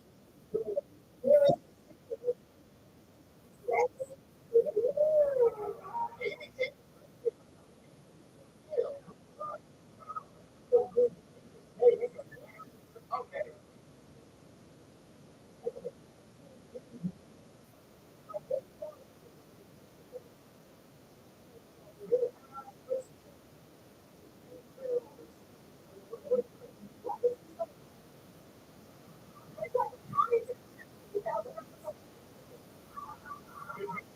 Police officer appears to be blank.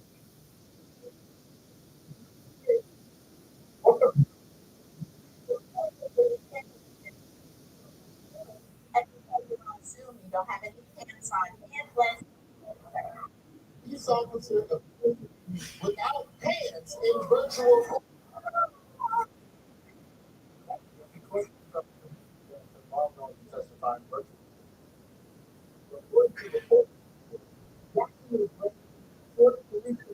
Uniform, sir.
Recharge this season with a bundle of cozy.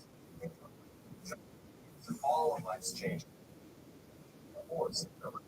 Updating my kitchen. Yes. This year, we are finally updating our kitchen with subway tile and an ivory or eggshell cream. Maybe bone. Don't get me started on quartz. Big island, beautiful waterfall. For everyone who talks about doing that And over there, but never does that thing, sweet little breakfast nook. Chase has financial guidance. See how you can start saving to make this happen. Really? Really? Really. At home or in person. You can also check out a Chase Money Skill. That's guidance from Chase. Make more of what's yours.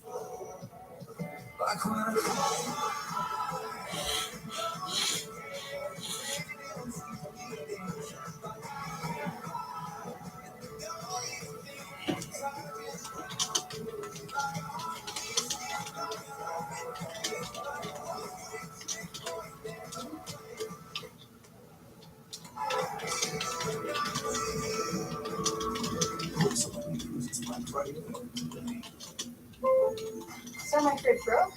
What do I do now?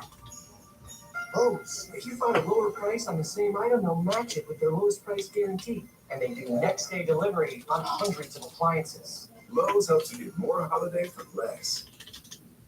I'm Ultima Morgan of Morgan & Morgan. Every time one of my children started driving, it was terrifying. I am quite aware of the dangers being on the road. Thousands of accidents happen across the country. We see it every day. These families' lives will be changed in an instant. We fight for these families as if they were our own. We've become America's largest injury law firm by winning cases just like these. If you've been injured in a car accident, call us. Morgan & Morgan, forthepeople.com. Imagine if every grocery item was twice as much in New York as in other states. Or every medical bill. Or all the clothes you buy. Well, car insurance costs twice as much in New York as in most other states. Insane, right? And with working families already struggling to keep their heads above water, double for car insurance is a burden we just can't afford. If Albany wants to do something about the cost of living, it can start by lowering the cost of driving. Prime Minister premieres November 16th on CNN and next day on the CNN app.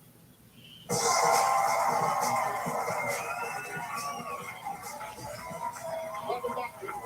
It's time for Which is Higher. I'll give you two unrelated numbers. You tell me which is higher.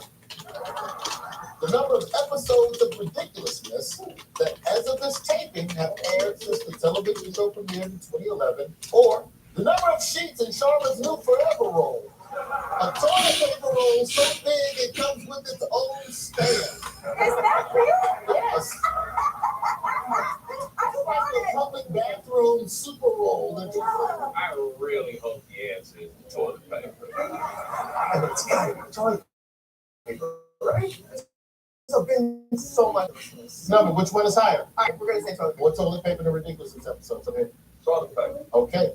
The number in the last 14 years is 1,731. The number of sheets in the Forever roll is 1,700. So the amount of ridiculous episodes is higher. So forever is just a figure of speech. That's what you're telling me. That is which is higher. I want to thank our guests, Melanie Jones and Jimmy Hayes. Thank you to our team captains, Amber Russell and Michael Lee. Before we sign off, here are a few more stories we're watching. Republicans find their nominee for 2028. Universal announces Back to the Future remake. That's good. I will, Virginia. We'll see you next year. This has been How I Got These Feet, and we still haven't been on Next year.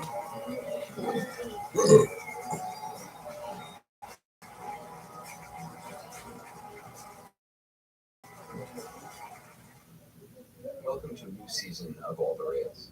I started this podcast 3 years ago while going through my mom's apartment after she died. She was still so present in those rooms, and it was hard letting them go. Just as it had been hard letting her go when she died. My mom saved everything. There were hundreds of boxes of things to sift through, including what my dad, Wyatt Cooper, left behind after he died of a heart attack nearly 50 years ago when I was 10, and what my brother Carter left behind when he died by suicide 10 years later. I found grief to be so confusing and lonely, and I started asking people about their experiences because I was desperate to understand my own. Stephen Colbert was one of the first people whose wisdom helped. You told an interviewer that you had learned, in your words, love the thing that I most wish had not happened.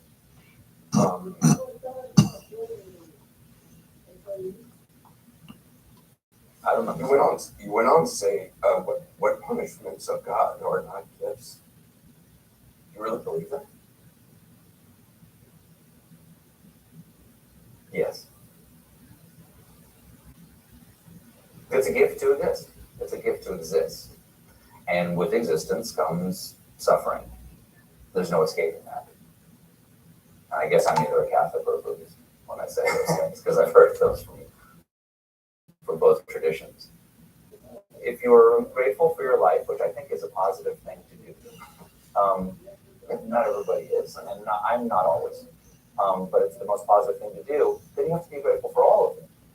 You can choose what you're grateful for. Well, that was the start for me. That's really how this podcast began.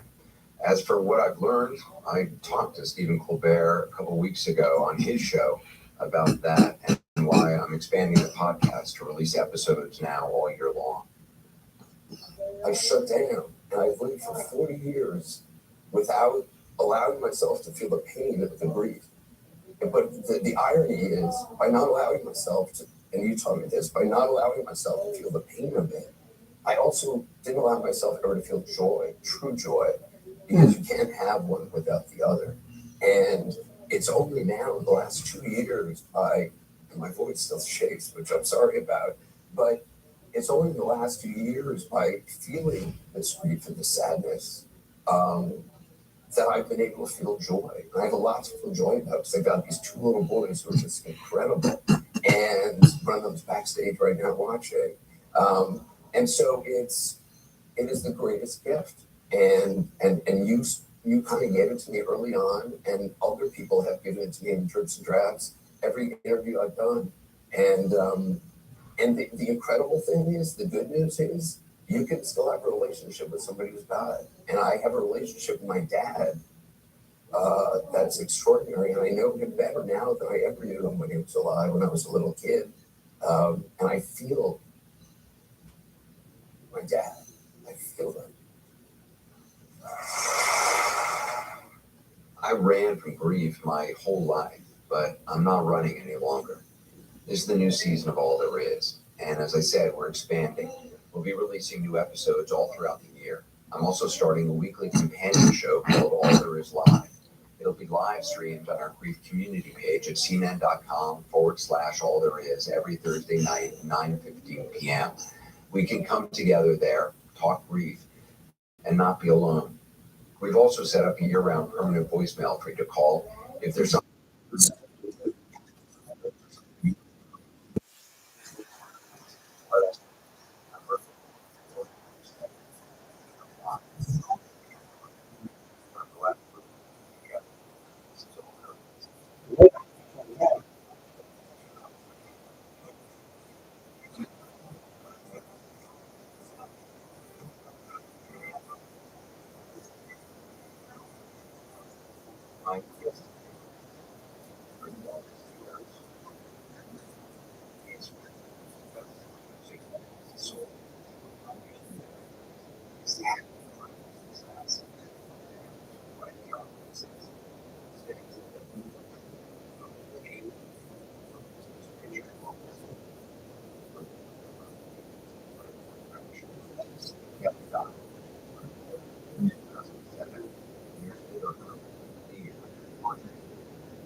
likes to party, but I am proud of country music that I can sit down and write a song like that because it helps myself. You know, it helps me talk about it, and it helps my fans out there. I just want to play one more part of it, the songs I never heard.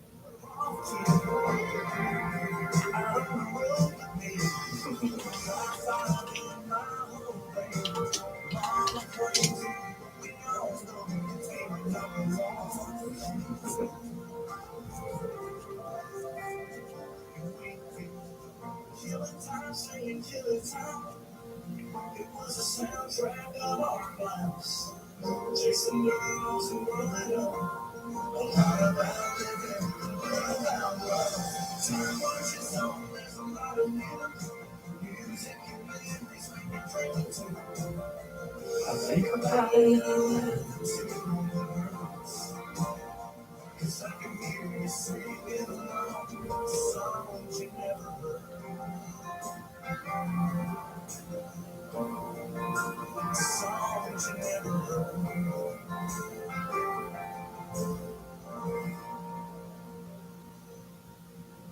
I love you saying Mama claims it, but we all know you'd be my number one fan. He would have been the number one fan. Yeah, he would have. I don't think my mother got her feelings hurt when she heard that line because she kind of feels the same way too. We'll have more with Brian in just a moment. It's the final game, folks. This one is the series.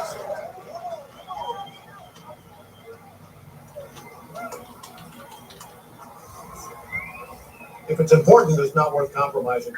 Which is why with farmers, you don't have to compromise quality to get great savings on your insurance.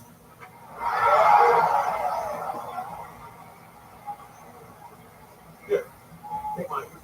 We are farmers. So, what do we do there? What play roles in your class lives? Best friends, boyfriends, girlfriends, parents. What do you need me for? We need a token white guy.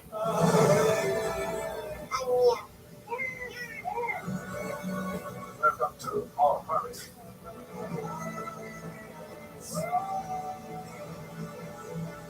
This is something good. It's cool for the stick. You know, sometimes it's okay to pretend.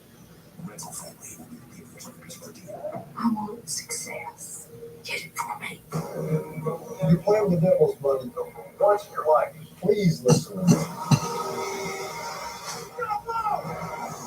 You wasted 60 years. Cool. You managed to say the only thing I could possibly save you. Then replace it. We'll restore your roof for a fraction of the cost of a new one. But don't wait. If your roof loses too much protective coating, it's too late.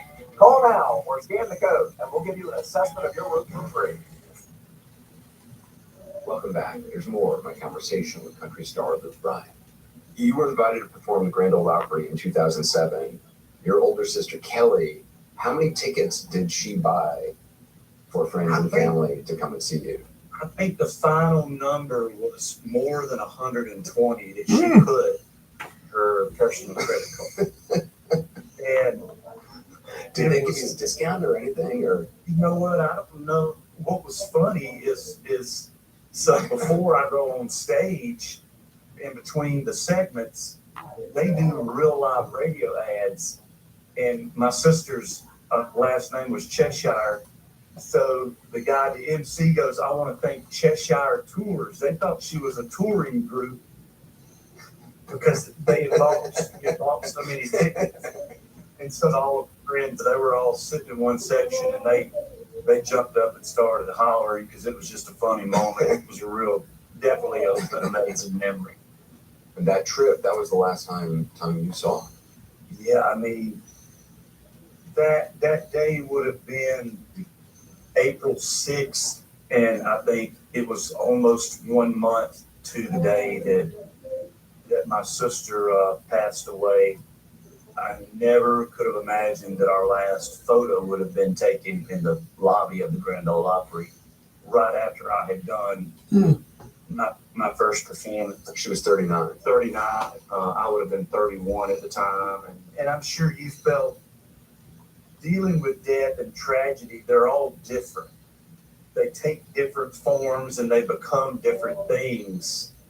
And I've never really explained what happened to my sister. You know, there's some misinformation out there on the internet, and I think some people kind of like wonder what happened, and they think that we've tried to cover it up. But there is a very, very small percentage of people that die for no reason in the world, and it's called sudden death syndrome.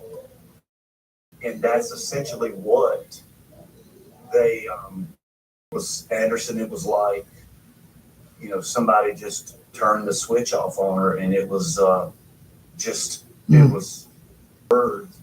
Did it take a while to get that result, the diagnostic autopsies that were done? Yeah, we had obviously there was just so much unanswered questions, and we wanted to know, could there be a family history of something that her children might have, or maybe of someone 39 would be an aneurysm or an embolism or a blood clot of some kind, and everything was inconclusive. She had a pretty, well, I think she may have went into the 3 at the time, and I think if someone could have been there, maybe her chances of surviving would have been, I mean, the best mother you could ever dream. Brother, you can conceptualize a car accident. Conceptualize someone that was 5, healthy as a horse, and she's just gone. And you know, I'm even sitting here talking about it with you. It's just hard to think. It's just. Did you feel like you knew how to grieve more by then? Me still being kind of a young man, I didn't properly grieve my brother. I see my sister has been a much more helpful process way, and it was much the same situation controllably. I remember when I got to my knee, and I was too sorry because I couldn't believe, I was so sorry for them that they were going to have to go through life without the beautiful human being that she was. I could not understand how these kids were going to go through their life without the best mother on the planet. And I remember my nieces going, "Uncle Luke, you don't have to say you're sorry." I don't know. That was just the word that I kept saying to them. And it was